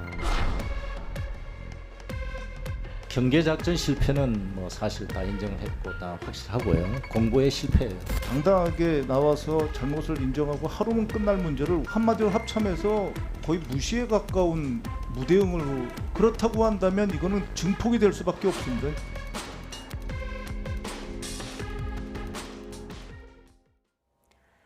네, 정경도 국방부 장관이 오늘 대국민 사과문을 발표했고요. 일단 이번 사건 경계 실패에서 비롯된 것으로 결론을 내린 상황입니다. 기자회견 보고 좀 의혹이 해소가 되셨나요? 제가 언론을 쭉 보니까요. 더 커진 의혹, 확산 이런 식으로 나왔습니다. 저도 이 부분에 동감을 합니다. 교수님께서는요? 호미로 막을 것을 가래로도 못 막고 있다. 국민들 누구나 다 그 목선, 북한의 목선이 아무런 제지도 받지 않고 삼척항에 들어와서 일반 국민들과 대화하는 장면, 이것을 다 봤는데 경계에 문제가 없었다라는 그 1차 브리핑이 정말 어떻게 나올 수 있는 건지, 이런 부분들에 대해서 그 당시에 이런 부분들에 대해서 만약에 시인을 하고 그리고 엄중문책하고 재발 방지 대책을 세우겠다 이렇게 얘기했으면 이렇게 커질 문제가 아니었는데, 정말 이제는 호미로도 못 막고 가래로도 못 막는, 그러면서 왜 그러면은 그때 그걸 덮었는 그 경계 문제, 경계 작전에 문제가 없었는지라고 하는 그 의도가 뭔지라고 하는 이런 축소 은폐 의혹까지 이제 오히려 더 이게 일파만파 커지고 있고, 여기에 또 청와대까지 지금 개입이 됐지 않습니까? 그래서 정말 눈덩이처럼 이 의혹이 더 불어나고 있는 것 같아요. 네. 박 교수님이 잘 정리해 주셨는데요. 이 사건이 이제 의혹이 확산되고 뭐 국민적인 궁금증이 증폭된 것은 두 가지 부분이었어요. 그러니까 하나는 군 당국이 경계 실패의 책임을 희석시키고자 삼척항 인근에 표류하다가 발견됐다. 이런 식으로 처음 발표했거든요. 이거의 의혹의 첫 번째 출발점이었고요. 두 번째는 17일 국방부의 첫 브리핑 당시에 잘못된 내용을 전달했습니다. 이 부분에 청와대 안보실의 직간접적인 개입이 있었느냐 없었느냐, 이 부분이 의혹의 핵심이거든요. 오늘 발표로 이 부분이 의혹이 해소가 되질 않았습니다. 두 분 다 그러니까 오늘 기자회견만으로는 국민적인 의혹을 모두 해소하기에는 조금 역부족이었다라는 말씀을 하시는 것 같은데요. 애초에 축소 은폐 논란이 불거진 것은 국방부가 말을 자꾸만 바꿨기 때문이죠. 오늘 발표도 지난달 17일 합참의 발표와는 정반대였습니다. 들어보시죠. 합동조사단의 조사 결과 우리 군의 경계작전에 문제가 있었음을 확인하였습니다. 경계작전 실패는 어떠한 경우에도 용납될 수 없는 중대한 과오입니다. 우리 군은 지난 6월 15일 06시 50분경 북한 소형 선박 한 척이 삼척항 인근에서 발견된 경위를 조사하였습니다. 조사 결과 전반적인 해상, 해안 경계 작전에는 문제가 없었습니다. 정반대 발표죠. 그렇다면 앞서 지난달 17일에는 뭘 믿고 경계작전 실패 없었다라고 아주 큰 소리를 쳤을까요? 그러니까 이제 뭐 그 해상과 육상에서의 그런 그 경계 시스템에 대해서 점검을 했는데 특별하게 뭐 안이하게 대처하거나 이러지 않았다라고 이제 얘기를 한 거예요. 근데 그런데 우리는 경계작전 다 잘했는데 어떻게 그러면 목선이 들어왔느냐. 네. 이 부분에 대해서는 해명을 못한 거거든요. 그러니까 국민들이 그 말을 갖다가 믿을 수가 없는 거고 네. 다시 이제 그러면은 조사를 했더니 이번 조사에서는 그럼 왜 똑같은 조사인데 문제가 있다라고 나왔느냐. 네. 보니까는 그 영상 장비들에도 이 목선이 발견된 흔적들이 있거든요. 네. 다만 그것을 경계 보는 장병들이 파도로 오해하거나 네. 아니면은 자기의 구역이 아니다라는 이유로 제대로 보지 못했거나 뭐 이런 이유들 때문에 네. 결국은 못 본 거예요. 그러면은 경계작전이라고 하는 것은 결국은 결과로 나타나는 거잖아요. 이게 목선이 어떤 제지도 받지 않고 네. 우리 들어왔는데 자기들은 하게 할 일 다 했는데 그랬다. 이러면 결국은 그것이 어쩔 수 없는 일이었다라고 하는 불가항력적인 그런 변명, 자기 변명에 불과했다라는 것을 네. 이제 와서 자인하는 꼴밖에 되지 않는 거 아닌가. 예. 그래서 이것이 이제 그러면은 왜 그럼 자꾸 우리는 잘했는데 뭐 문제가 있었다 이렇게 얘기 나누냐면 뭔가 이 사건을 목선이니까 네. 이게 무슨 뭐 잠수정도 아니고 목선이니까 이렇게 유야무야 그냥 사고로들 것으로 이렇게 책임 회피성 발언을 갖다가 그 당시에 한 거 아닌가. 네. 국민들은 다 놀랐는데 군의 안보의식, 군의 어떤 눈높이는 국민들의 그런 놀람과는 전혀 별개의 그런 인식을 하고 있었다라고 하는 거를 보여주는 단면적인 발언이었다라고 비판받는 거죠. 네. 그러니까 이제 17일 날 발표가 의혹 확산에 이제 커다란 전환점이 됐어요. 그러니까 합참의 전시태세 검열실이 15일 날 해당 부대에 가서 조사를 합니다. 네. 근데 16일까지 조사를 그냥 1박 2일로 간단히 끝내고 17일 날 국방부에서 발표를 하게 돼요. 네. 그러니까 부실한 거짓 발표를 했다라고 지금 계속 공격받는 부분인데 이때에도 그러니까 왜 이렇게 급작스럽게 간단히 조사를 하고 발표했느냐. 네. 이 부분도 되게 의혹이고요. 그다음에 17일 날 국방부에서 발표를 했을 때 청와대 행정관이 참석을 했습니다. 네. 그래서 이거 청와대 안보실에 어떤 조율과 지시가 있었지 않았느냐 네. 이런 핵심들이 계속 지속적으로 제기되는 거죠. 너무 급하게 발표했다라고 볼 수도 있고 어떻게 보면 사건 발생 이후로 이틀간의 시간이 있었고 그 이후에 발표를 한 건데 그 사이에는 그런 영상 레이더 같은 거를 뭐 다 확인하기에는 부족했을까요? 시간이? 당연히 부족하죠. 해당 부대를 가야 되고 8군단도 가야 되고 22사단, 23사단 다 가야 될 거고요. 영상 자료 확인하는 거를 어떻게 하루 만에 다 확인합니까? 그 9일 날 떠나서 15일 날 이렇게 표류해가지고 삼척항에 왔는데요. 그거를 1박 2일 동안 확인했다는 것은 부실 수사 그런 의혹을 당연히 받을 수밖에 없습니다. 성급한 발표였고 그렇다면 왜 그렇게 성급하게 발표해야만 했는가 이 그렇죠. 부분이 의혹이라는 말씀이십니다. 자, 정부도 용어와 같은 일부 표현에서 부적절한 점이 있었다라고 인정하기도 했습니다. 내용 들어보시죠. 언론을 통해 관련 사실을 알리는 과정을 살펴본 결과 사실을 축소, 은폐하려던 정황은 없었으나 초기 상황을 안이하게 판단하여 충분하고 정확한 설명이 이루어지지 못한 것으로 확인되었습니다. 북한 소형 목선이 삼척항 방파제까지 입항한 것은 국가 안보를 책임지는 군으로서 경계에 실패한 것으로 경계에 문제가 없다는 식의 표현이 매우 부적절하고 아니했음을 국방부와 합참의 관계자들이 조사 과정에서 인정하였습니다. 네. 근데 당시에도 국민적인 관심이 상당히 컸던 상황이잖아요. 이 경계에 문제가 없었다는 당시의 근거는 매뉴얼대로 잘 대처를 했다라는 거거든요. 그럼 지금 확인한 매뉴얼과 그때 매뉴얼이 달랐겠느냐 이런 의문이 나오는 지점인데요. 네, 맞습니다. 그 당시에 매뉴얼대로 다 지켰는데 왜 지금 조사에서는 그러면은 뭐 매뉴얼을 지키지 않았다라고 얘기를 하는 건지 이 부분에 대해서 명확하게 얘기를 지금 못 하고 있는 거예요. 네. 그러니까 그 당시 아까도 얘기했지만 이틀 뒤에 발표를 하지 않습니까? 네. 근데 그 이틀 동안에 그것을 정말로 문제가 없었는지를 샅샅하게 다 조사를 했느냐 아니면 이거 목선이니까 이거 그냥 시간 지나가면 잊혀질 거니까 네. 군에서 책임을 갖다가 면피하기 위해서 그리고 이 사건이 더 확대되는 거를 원치 않아서 네. 대충 조사하고 우리 매뉴얼 지킨 거 안 지킨 거 없지? 이 정도 확인했어? 그러고 나서 우린 다 매뉴얼 지켰다. 네. 이렇게 얘기했던 건 아닌지 이렇게 그 이틀 뒤에 발표가 오히려 국민들에게 더 혼란과 네. 그다음에 군에 대한 불신을 갖다가 더 키운 그런 어떤 진짜 역설적이게 이틀 뒤에 해명이 아니라 오히려 뭐랄까 불에다가 기름을 끼얹는 이런 그 브리핑이 돼버렸던 거죠. 그렇다면 두 분은 왜 그렇게 군 당국이 좀 성급하게 좀 서둘러서 발표를 했다고 보세요?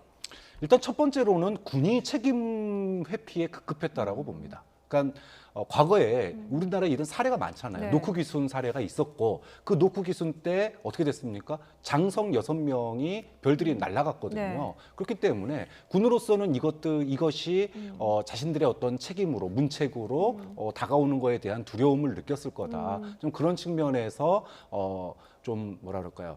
이것이 우리의 잘못이 아니다. 군의 빨리 어떤 불을 꺼버리고 싶었던. 좀 빨리 이걸 조기에 진화하고 싶었던 네. 그런 마음도 있었을 거고. 근데 문제는 그럼 그 다음입니다. 군은 그렇다고 치고 그러면은 청와대나 아니면 소위 그 국가안보 컨트롤 타워 네. 여기서는 군의 그러한 과거의 행태들이 과거에도 그랬었거든요. 무슨 사건 터질 때마다 뭐 장비 탓하고 뭐 탓하면서 다 책임 회피 급급했는데 그럼 컨트롤 타워는 거기에 대해서 정확하게 그거에 대해서 평가를 해야 되는데 컨트롤 타워가 거기에 같이 춤을 췄거든요. 그럼 왜 컨트롤 타워는 거기에 춤을 췄는지 이 부분에 대한 이제 야당의 의혹이 나올 수밖에 없는 거고 이 부분이 지금 현재 청와대 안보실이 의혹에 휩싸인 가장 결정적인 장면이다 이렇게 볼 수 있는 네, 거죠. 소장님은요? 저도 똑같은 생각이에요. 책임 회피입니다. 가장 이제 정부 부처 가운데서 가장 폐쇄적인 집단이 국방부예요. 네. 여기가 우리가 자료 접근도 쉽지가 않고 거기서 감추기 시작을 하면 알 수가 없어요. 예. 그러니까 우리가 이렇게 얘기하면 그냥 더 이상 증거 자료 없을 거야. 그럼 우리 책임 없어라고 생각했을 거예요. 네. 오늘 발표만 봐도 전 참 놀라웠던 게 대북 정보 사안이기 때문에 그 삼척항 인근이라고 했다라고 한 부분이에요. 근데 대북 정보 사안이라는 것이 뭐냐면요. 쉽게 얘기해서 북한에서 미사일을 쐈어요. 그러면 우리가 이제 인공위성 같은 걸 통해서 그 발사 지점을 발견을 해요. 네.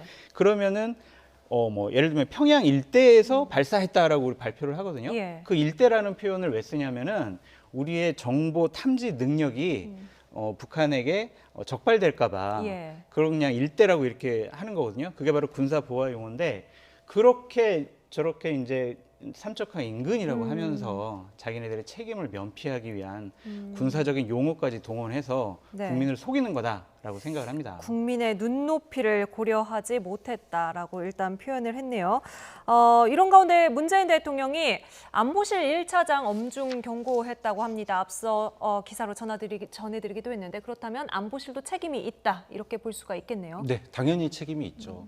아까 군은 그럴 수 있다. 왜? 책임져야 되는 사안들이 많아졌기 때문에 네. 조기에 진화하고 책임을 회피하고 싶어하고 사건의 본질을 냉철하게 보려고 하지 못할 수 있습니다. 네. 하지만 그것을 관리 감독하고 있는 안보 컨트롤 타워, 청와대 안보실은 그러면 안 되죠. 네. 이거를 또 냉정하게 우리가 안보 위기감을 갖다가 조장해서도 안 되지만 네. 평화라든지 뭐 여러 가지 이슈 때문에 그런 안보를 무시해도 안 되는 게 바로 안보 컨트롤 타워 아니겠습니까? 네. 좀 그런 측면에서 아니 어떻게 안보에 국민 눈높이가 필요해요? 안보에 네. 국민 눈높이하고 정부의 눈높이가 달라야 됩니까? 네. 국민들이 봤을 때 안보에 구멍이 뚫렸는데 왜 청와대나 아니면은 뭐 안보실이 그 눈높이를 맞추지 못했을까?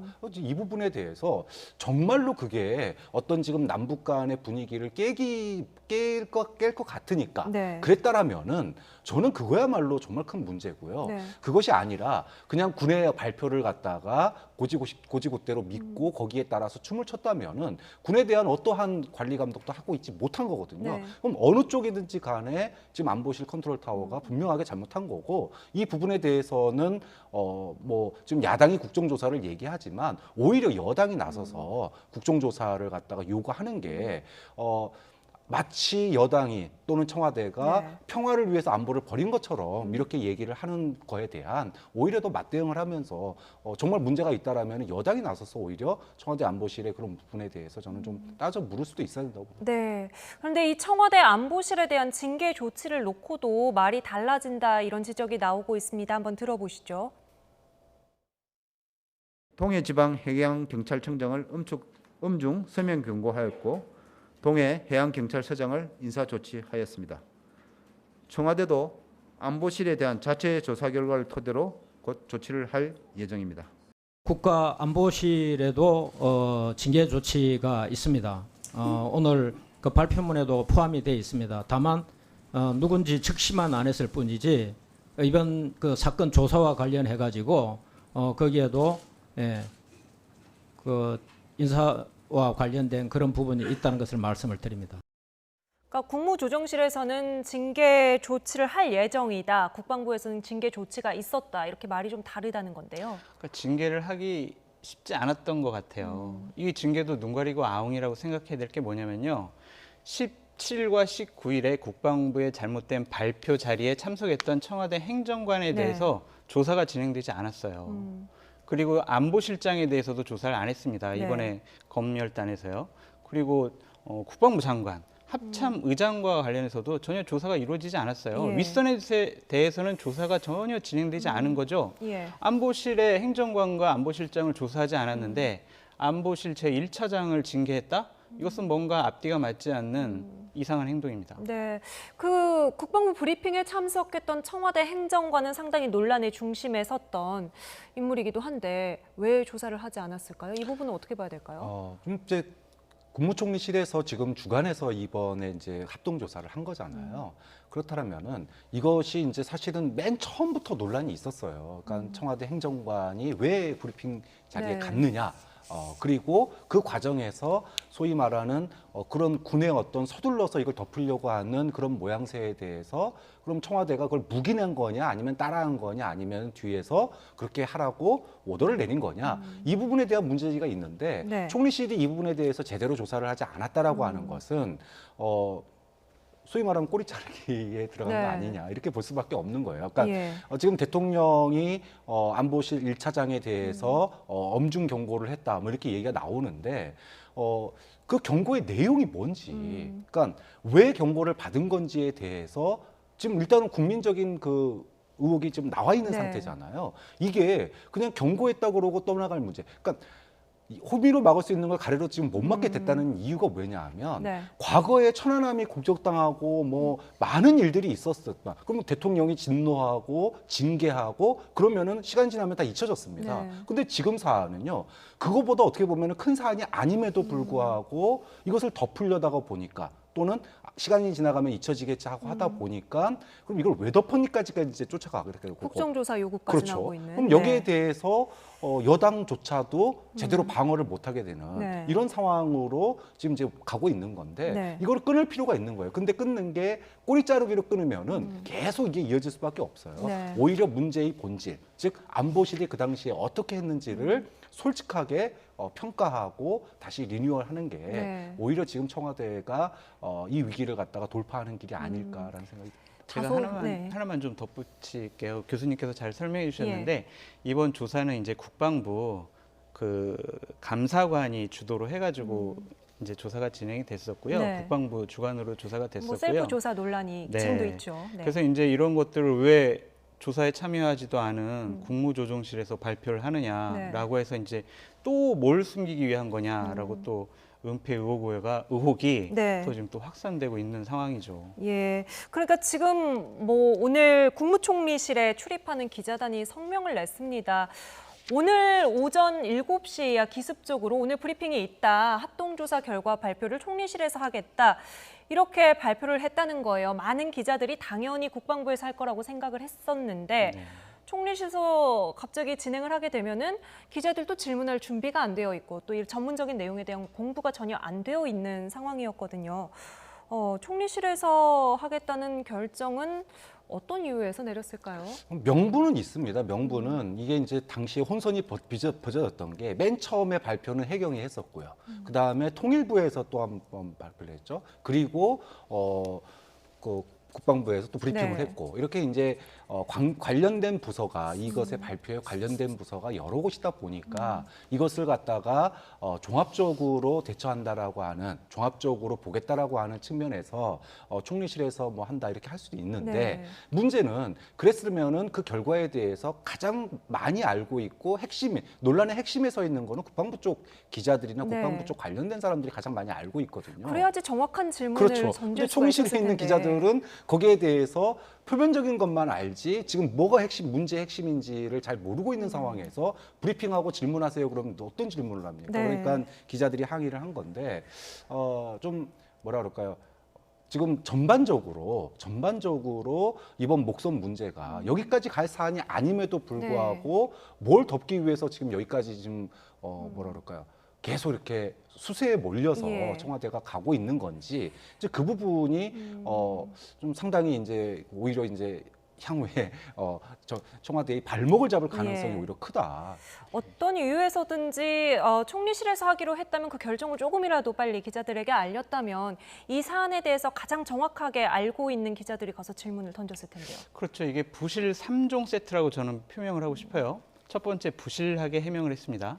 두 번째 부실하게 조사를 했습니다. 세 번째는 부실하게 브리핑을 했습니다. 발표까지. 오늘 문제되는 건요. 뭐 이렇게 다 그냥 통화를 해서 국무조정실에서 할 수 있어요. 우리 교수님 얘기한 것처럼. 근데 그 자리에 질의응답 시간에는 국방부 감사관, 이거를 조사를 했던 그 단장인 국방부 감사관이 나와서 기자들에게 자세한 얘기를 해줘야 맞죠. 근데 그 사람까지도 참여를 안 시킨 거 보면 뭔가를 계속 감추고 싶어 한 거예요. 그렇기 때문에 계속 은폐 의혹이 계속 나오는 겁니다. 오늘 발표된 징계 내용은 부실하진 않았습니까? 어떻게 보셨어요? 기본적으로 너무 책임 회피죠. 그것도. 왜냐하면 이제 이거에 가장 큰 책임이 있는 것은 국방부 장관이라고 봐야 될 것 같고요. 23사단장도 이제 징계에 갔는데 22사단장도 조사를 하지 않았어요. 저는 이 부분을 좀 제기하고 싶은데 이제 삼척을 작전권으로 관할하는 거는 23사단이에요. 근데 고성 쪽, 그러니까 삼척이 위에 있는 고성 쪽을 담당하는 게 22사단이거든요. 근데 지금 13일 날 그 목선이 표류해 오고 있었을 때 그 NLL 이하의 남쪽의 항로는 GPS가 없어요. 그냥 선원들의 주장만 있는 거예요. 그걸 우리가 믿을 수가 없잖아요. 그러면은 22사단에 있는 레이더를 갖고 확인을 해야죠. 그러니까 디귿자로 왔는지, 아니면 그 위쪽을 지나쳐 왔는지. 근데 그것도 확인 안 하고 그냥 이렇게 발표를 해버렸습니다. 그래서 왜 22사단 조사 안 했냐 그랬더니 조사할 필요가 없을 것 같아요 라고 얘기를 했답니다. 이것이 바로 부실조사, 부실브리핑이죠. 보통 저희가 이 나이트 포커스 대담을 나누게 되면 양쪽의 전문가들께서 치열한 논쟁을 벌이시는데 오늘은 두 분의 의견이 좀 대체로 일치하는 부분들이 좀 많았던 것 같아요. 이 부분은 정부와 군 당국이 좀 새겨 들으시면 좋을 것 같습니다. 자, 다음 주제로 넘어가 보겠습니다. 지난 4월에 국회 패스트트랙 전국 당시에 최이배 의원을 감금한 혐의로 고발당한 한국당 의원들이 지금 경찰 출석을 앞두고 있죠. 관련해서 불거진 수사 외압 논란이 확산하고 있습니다. 주제와 영상 먼저 보겠습니다.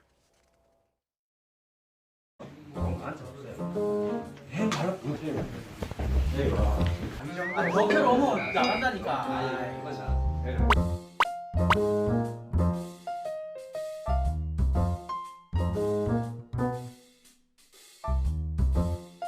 마땅히 해야 할 통상적 상임위 활동을 지나치게 정치적으로 확대 해석하고 양심을 걸고 경찰 외압 의도는 초도 없었다는 것을 분명하게 밝히며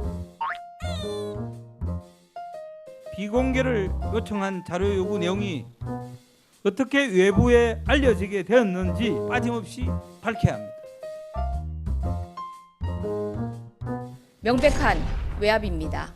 소환 조사를 앞둔 시점에 경찰의 수사 진행 상황, 수사 담당자, 수사 대상의 명단까지 제출할 것을 요구하는 행위가 외압이 아니면 무엇이겠습니까? 명백한 수사 외압입니다. 고발을 당한 당사자가 수사 담당자 이름과 연락처까지 요구하며 직권을 남용한 것입니다. 동네 건달 수준만도 못하네요. 양심을 걸고 명백한 외압입니다. 명백한 수사 외압입니다.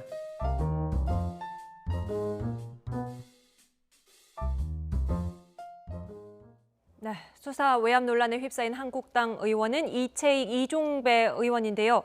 자, 먼저 구체적으로 경찰에 어떤 자료를 요구한 겁니까? 네, 이채익 의원은 지금 최이배 의원이 감금 사건에 대해서 수사 진행 상황, 그러니까 지금 어디까지 수사가 됐고 그리고 앞으로 어디까지 수사할 계획인지에 대해서 내놔라 이렇게 요구를 한 겁니다. 참 뭐라 그럴까요? 우리가 사실 경찰의 소환 조사를 받은 사람 입장이 된다면 경찰이 도대체 지금 어디까지 알고 있고 네. 앞으로 어디까지 수사할지 알고 간다면 네. 당연히 내가 다 준비해 갈 수 있는 거지 않습니까? 예. 그런 자료를 요구한 거예요. 근데 이종배 의원의 요구는 더 나갔습니다.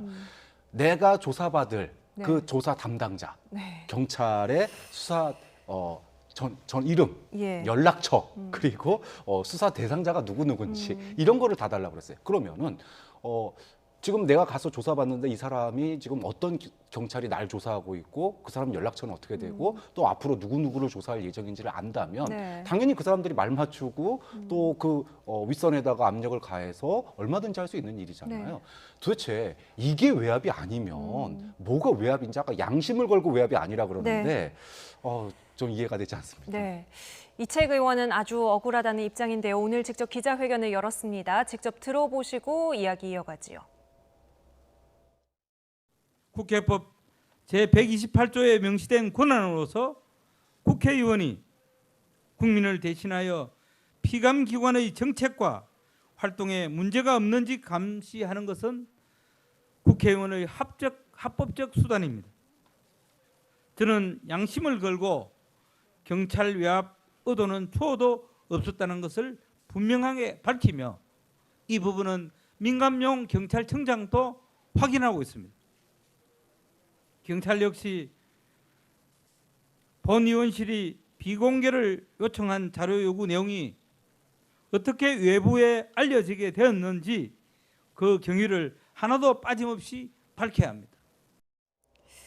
국회법 제28조는 알겠는데 이게 수사 대상자일 경우에도 해당이 됩니까? 좀 거들어 해명하실 부분이 있나요? 과하게 이제 해석을 하는 거고요. 제가 이제 오늘 이제 아이템을 받고 이 사안이 있길래 제가 몸담고 있었던 곳이라서 어떻게 좀 잘 해명하거나 옹호를 해줘야지라고 생각을 했는데 제가 능력이 부족해서인지 적절한 단어나 문장을 생각해내지 못했습니다. 예. 이것은 명백한 직권 남용이고요. 그다음에 권한 남용이고 압력입니다. 네. 이 부분에 대해서 저런 식으로 얘기하는 것은 한국당의 표가 국민의 기대가 더 떨어지는 거라고 보여지고요. 네.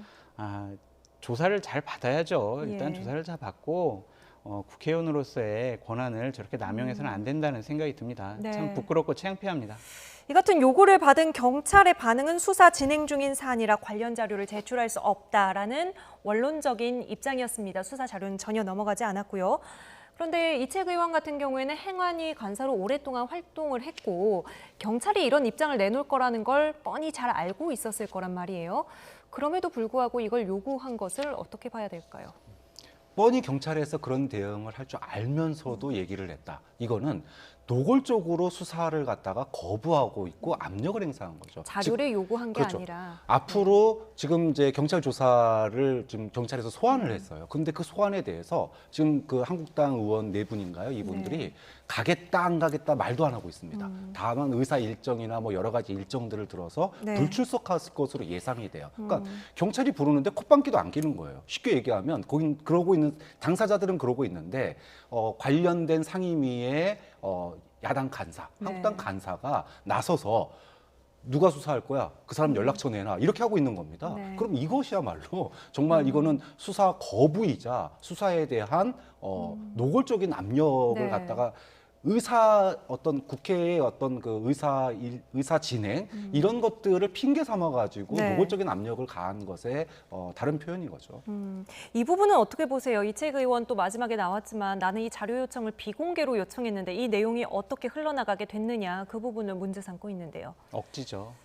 너무 억지입니다. 간단하게 말씀하신 게. 왜냐하면 본인은 억울할 수가 있어요. 국회의원이 자료 요구를 했는데 그 자료 요구는 이제 비공개를 전제로 이렇게 요청을 하고 비공개로 이제 답변을 받는데 저런 것들이 이제 누설됐다고 생각을 하겠죠. 본인을 창피해 주기 위한 것이다라고 생각할 텐데 한국당과 한국당 의원들 같은 경우 좀 억울할 수가 있을 거예요. 패스트 트랙을 막기 위한 어쨌든 민주주의를 지키기 위한 것이었다라고 생각할 수도 있었을 거고요. 왜 우리 당부터 조사해? 민주당도 같이 고발당했잖아. 같이 조사해야지. 왜 우리 당만 먼저 해? 라고 억울한 부분이 있을 거예요. 그렇더라도 저렇게 국회의원의 권한을 남용하는 것은 안 된다라고 말씀드리고 싶습니다. 네, 정치적 행위는 뭐 관점에 따라서 달리 보일 수도 있는데 지금 이채익 의원의 기자회견은 오늘 뭐 군 당국의 기자회견만큼 지금 두 분의 의견이 조금 같은 방향으로 가는 것 같아요. 한국당을 제외한 여야도 이번 기자회견에 대해서는 명백한 수사 외압이다 이렇게 목소리를 높이고 있는데요. 들어보시죠. 명백한 외압입니다. 사상 초유의 동료 의원 감금 행위에 대한 자유한국당 의원들의 소환 조사를 앞둔 시점에 경찰의 수사 진행 상황, 수사 담당자, 수사 대상의 명단까지 제출할 것을 요구하는 행위가 외압이 아니면 무엇이겠습니까? 명백한 수사 외압입니다. 가관인 것은 이종배 의원은 최이비 의원 감금 사건을 저지른 당사자로 피고발인 신분이었다는 점입니다. 고발을 당한 당사자가 수사 담당자 이름과 연락처까지 요구하며 직권을 남용한 것입니다. 동네 건달 수준만도 못하네요. 네.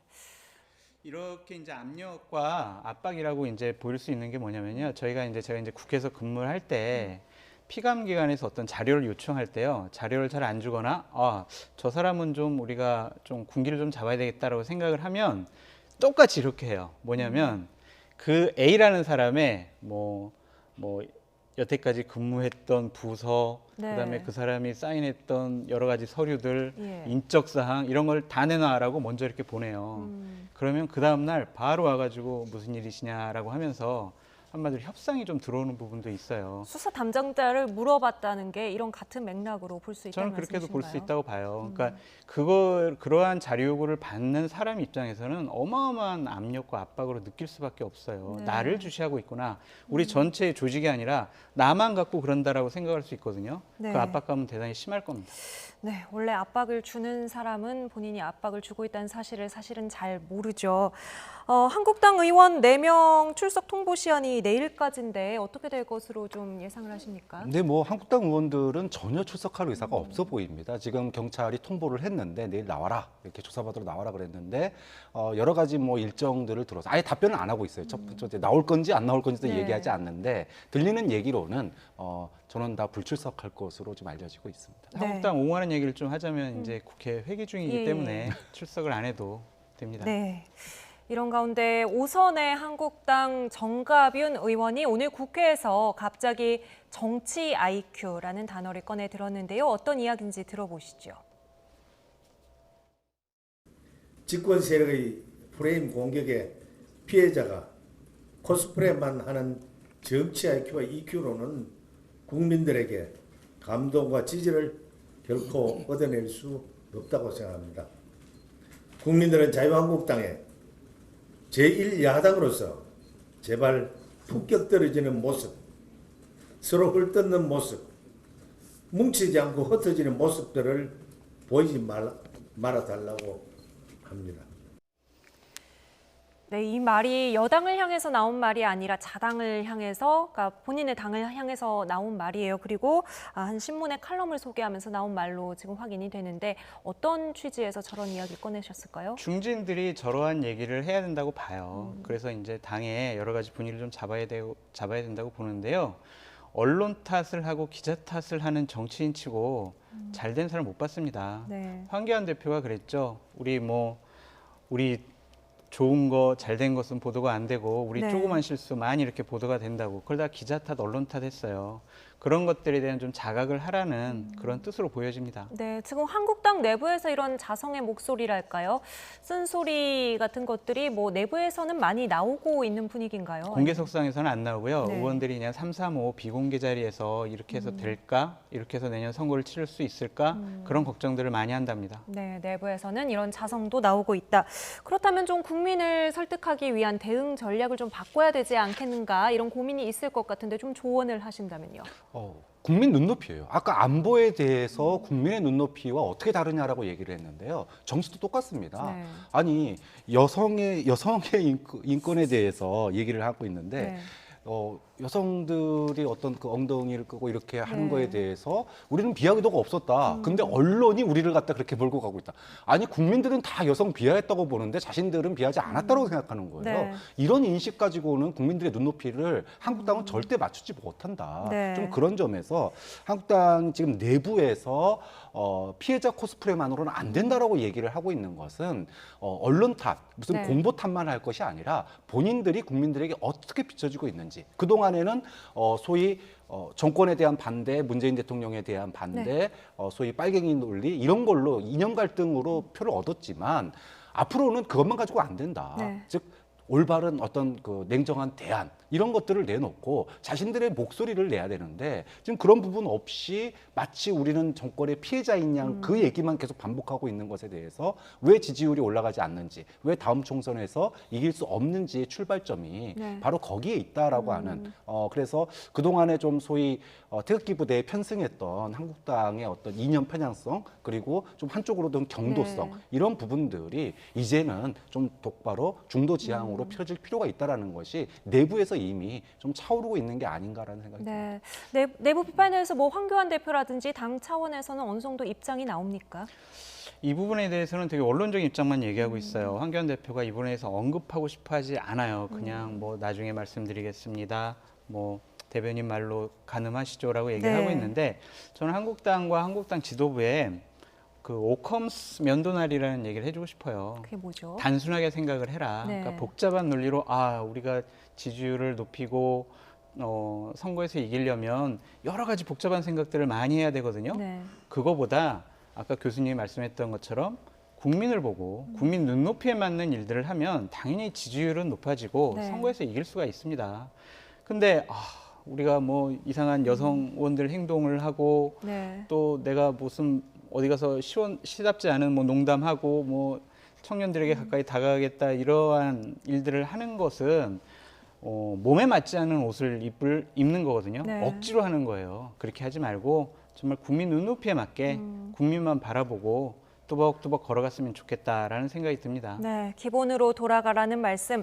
자유한국당을 향한 말씀이셨지만 뭐 앞서 우리가 얘기 나눴던 합동조사단의 북한 어선 관련 논쟁도 아마 기본으로 돌아가서 국민 눈높이에 맞춰서 설명을 하면은 해소가 될 문제가 아닌가 싶습니다. 나이트 포커스 오늘 여기서 마치겠습니다. 지금까지 장성철 공감과 논쟁 정책센터 소장, 박창환 장한대 교수와 함께했습니다. 두 분 오늘 말씀 감사합니다.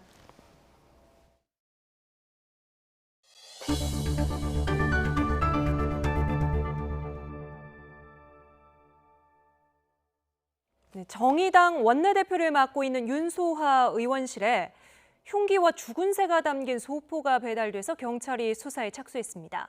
민주당 이중대라는 정의당 비하 메모도 들어있었는데 윤소하 원내대표는 대한민국에서 벌어지고 있는 저급한 정치 행태에서 비롯한 사건이라고 강력 비판했습니다. 김승환 기자가 보도합니다.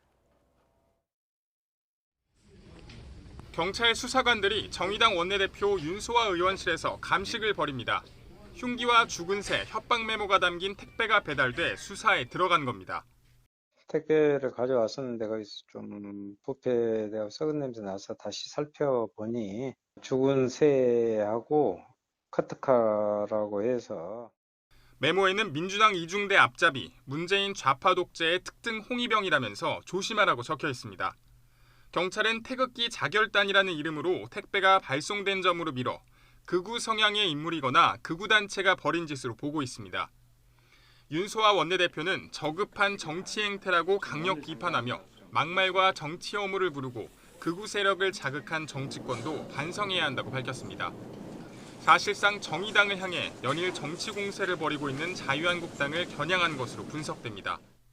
정치에서의 막말과 당리당략에 따른 국민 편가르기에 그로서 이런 혐오스러운 행위가 국민들 사이에 벌어지고 있다. 특히 극우 세력들에 의해서. 국회의원에게 협박성 소포가 전달된 건 이번이 처음이 아닌데 지난 2013년에는 당시 새누리당 소속이었던 바른미래당 하태경 의원의 부산 지역구 사무실로 괴소포가 배달됐습니다. 또 5년 전에는 한민구 국방장관 앞으로 흉기와 백색 가루가 담긴 택배가 전해져 군과 수사당국을 긴장시켰습니다. YTN 김승환입니다.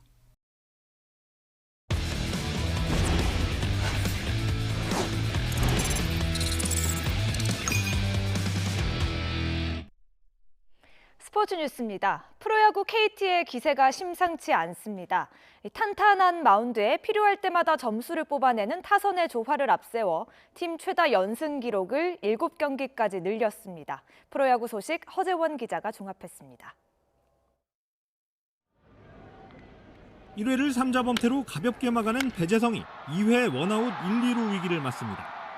하지만 다음 타자 김동엽을 삼진, 최영진을 내야 땅볼로 각각 잡아내면서 가볍게 위기에서 벗어납니다. 좀처럼 흔들리지 않는 안정된 투구가 이어졌습니다. 4회에도 선두 타자에게 안타를 맞았지만 이원석을 병살타로 잡아냈고 6회에도 러프에게 땅볼을 유도하며 다시 병살타로 무실점 행진을 이어갔습니다. 배재성에게 마운드를 물려받은 KT 불펜도 완벽에 가까웠습니다. 정성훈과 전유수, 이대은으로 이어지는 필승조가 남은 3이닝을 무실점으로 완벽하게 막아냈습니다. 마운드가 삼성 타선을 완봉으로 묶는 사이 KT 타선은 3회 로하스가 2타점 적시타로 기선을 제압했고 8회에는 유한준이 솔로 홈런으로 승부에 쐐기를 박았습니다. 완벽한 투타 조화를 앞세운 KT는 거침없이 7연승을 내달리며 중위권 순위 경쟁의 태풍의 핵으로 떠올랐습니다. 2위 자리마저 위태로워진 두산은 에이스 린드블럼이 구세주로 나섰습니다. 8회까지 안타 3개만 내주고 1실점으로 호투한 선발 린드블럼을 앞세워 키움을 3대1로 꺾고 3연패에서 탈출했습니다.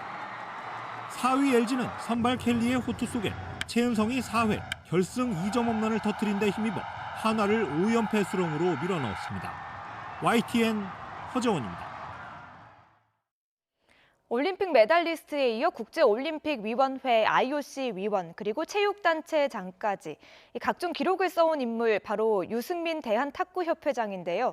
취임 한 달을 맞은 유승민 회장을 서봉국 기자가 만나고 왔습니다.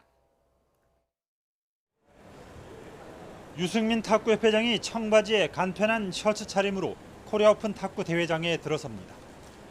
올림픽 금메달 출신으로는 처음 협회장에 당선된 뒤 엘리트 선수는 물론 동호인과도 소통에 힘써온 지 한 달여. 만 37살 젊은 회장님답게 격식보다는 실리가 중요합니다.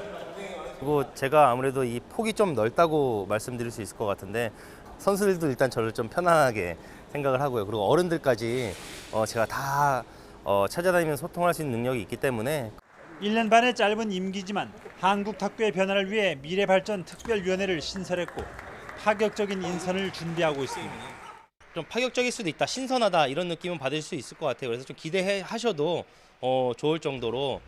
선수위원회, 세계탁구연맹 집행위 활동 등으로 해외 출장만 1년의 절반가량인 빡빡한 일정. 스포츠 외교의 현장, IOC 회의에 대한 부담감도 털어놨습니다. 한시라도 긴장을 놓칠 수가 없고요. 다만 즐겁게는 하고 있지만 그 중요한 사항들에 대해서만큼은 굉장히 저도 준비를 많이 하고. 탁구 신동에 이어 만리장성을 넘은 아테네 올림픽의 영웅, IOC 위원, 그리고 최연소 국내 체육단체장까지.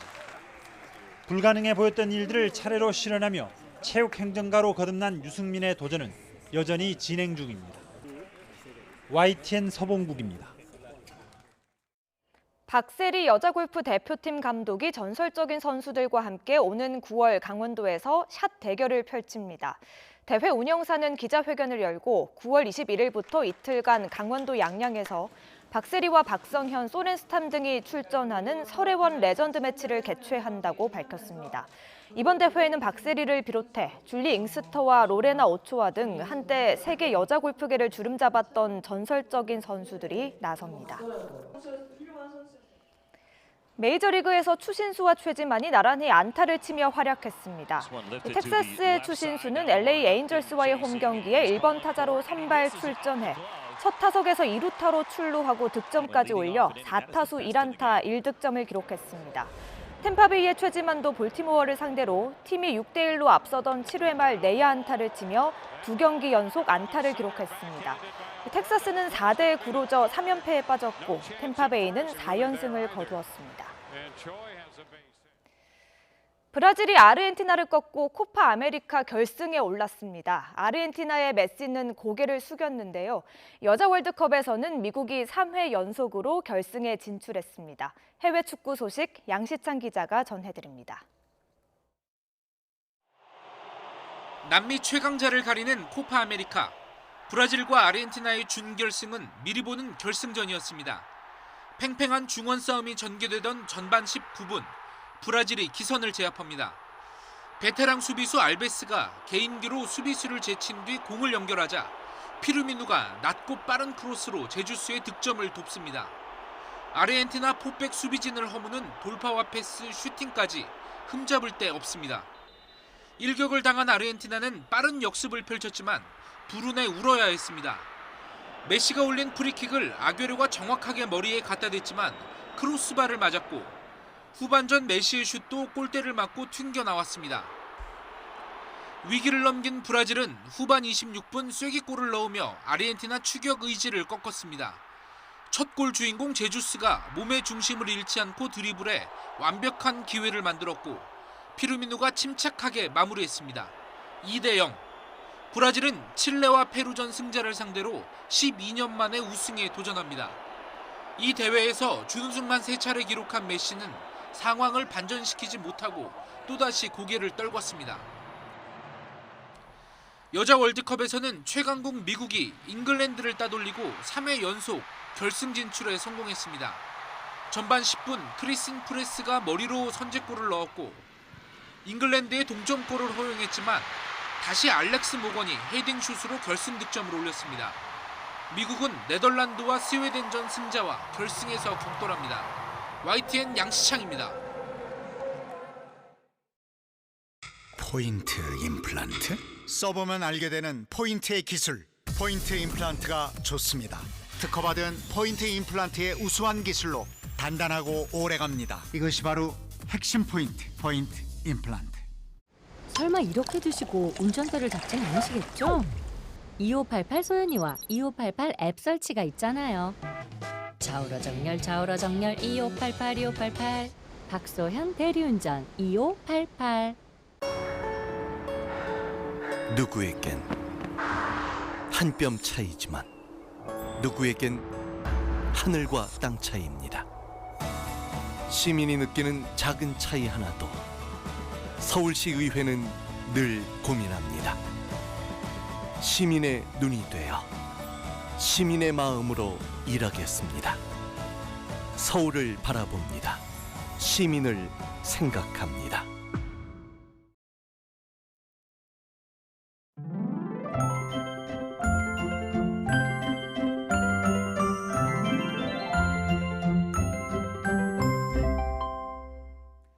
연일 계속되는 무더위에 폭염특보는 더욱 확대되고 있습니다. 강원 영서와 경북 내륙에 이어서 서울과 경기 동부에도 폭염주의보가 내려졌는데요. 발효 시각은 내일 오전 10시고 이들 지역은 당분간 33도가 넘는 폭염이 기승을 부리겠습니다. 내일 서울의 낮 기온은 32도, 대구는 무려 34도까지 치솟는 등 오늘보다 더 심한 더위가 예상되는데요. 노약자와 어린이는 한낮 외출을 조금 자제하는 게 좋겠습니다. 내일은 맑은 하늘에 강한 볕이 내리쬐겠고요. 전국의 자외선 지수 매우 높음에서 위험 수준까지 오르겠습니다. 내일 낮 기온은 오늘보다 1도에서 3도가량이나 높겠습니다. 서울의 낮 기온은 32도, 청주와 안동도 32도, 대구는 34도까지 오르겠습니다. 주말에는 서울의 낮 기온이 34도까지 치솟는 등 폭염이 절정에 달하겠고요. 장마전선은 주말에도 내륙으로 북상하지 못하고 제주도에만 비를 뿌릴 전망입니다. 지금까지 날씨 정보였습니다. 오랜만에 엄마가 싸준 도시락이 학교 급식보다 좋았던 아이들도 있었고 불편해도 괜찮으니 잘 다녀오시라고 급식 조리원을 응원하는 아이들도 있었습니다. 그리고 급식 대신 나온 빵으로는 배가 허전하고 방과 후에 갈 곳이 없었던 아이들도 있었겠죠. 내일도 모레도 반복될 일인데 집에서도 학교에서도 그리고 다른 어른들도 우리 아이들 그리고 비정규직 노조 파업 문제에 관심 모아주시면 좋겠습니다. 수요일 뉴스나이트 마칩니다. 편안한 밤 보내십시오.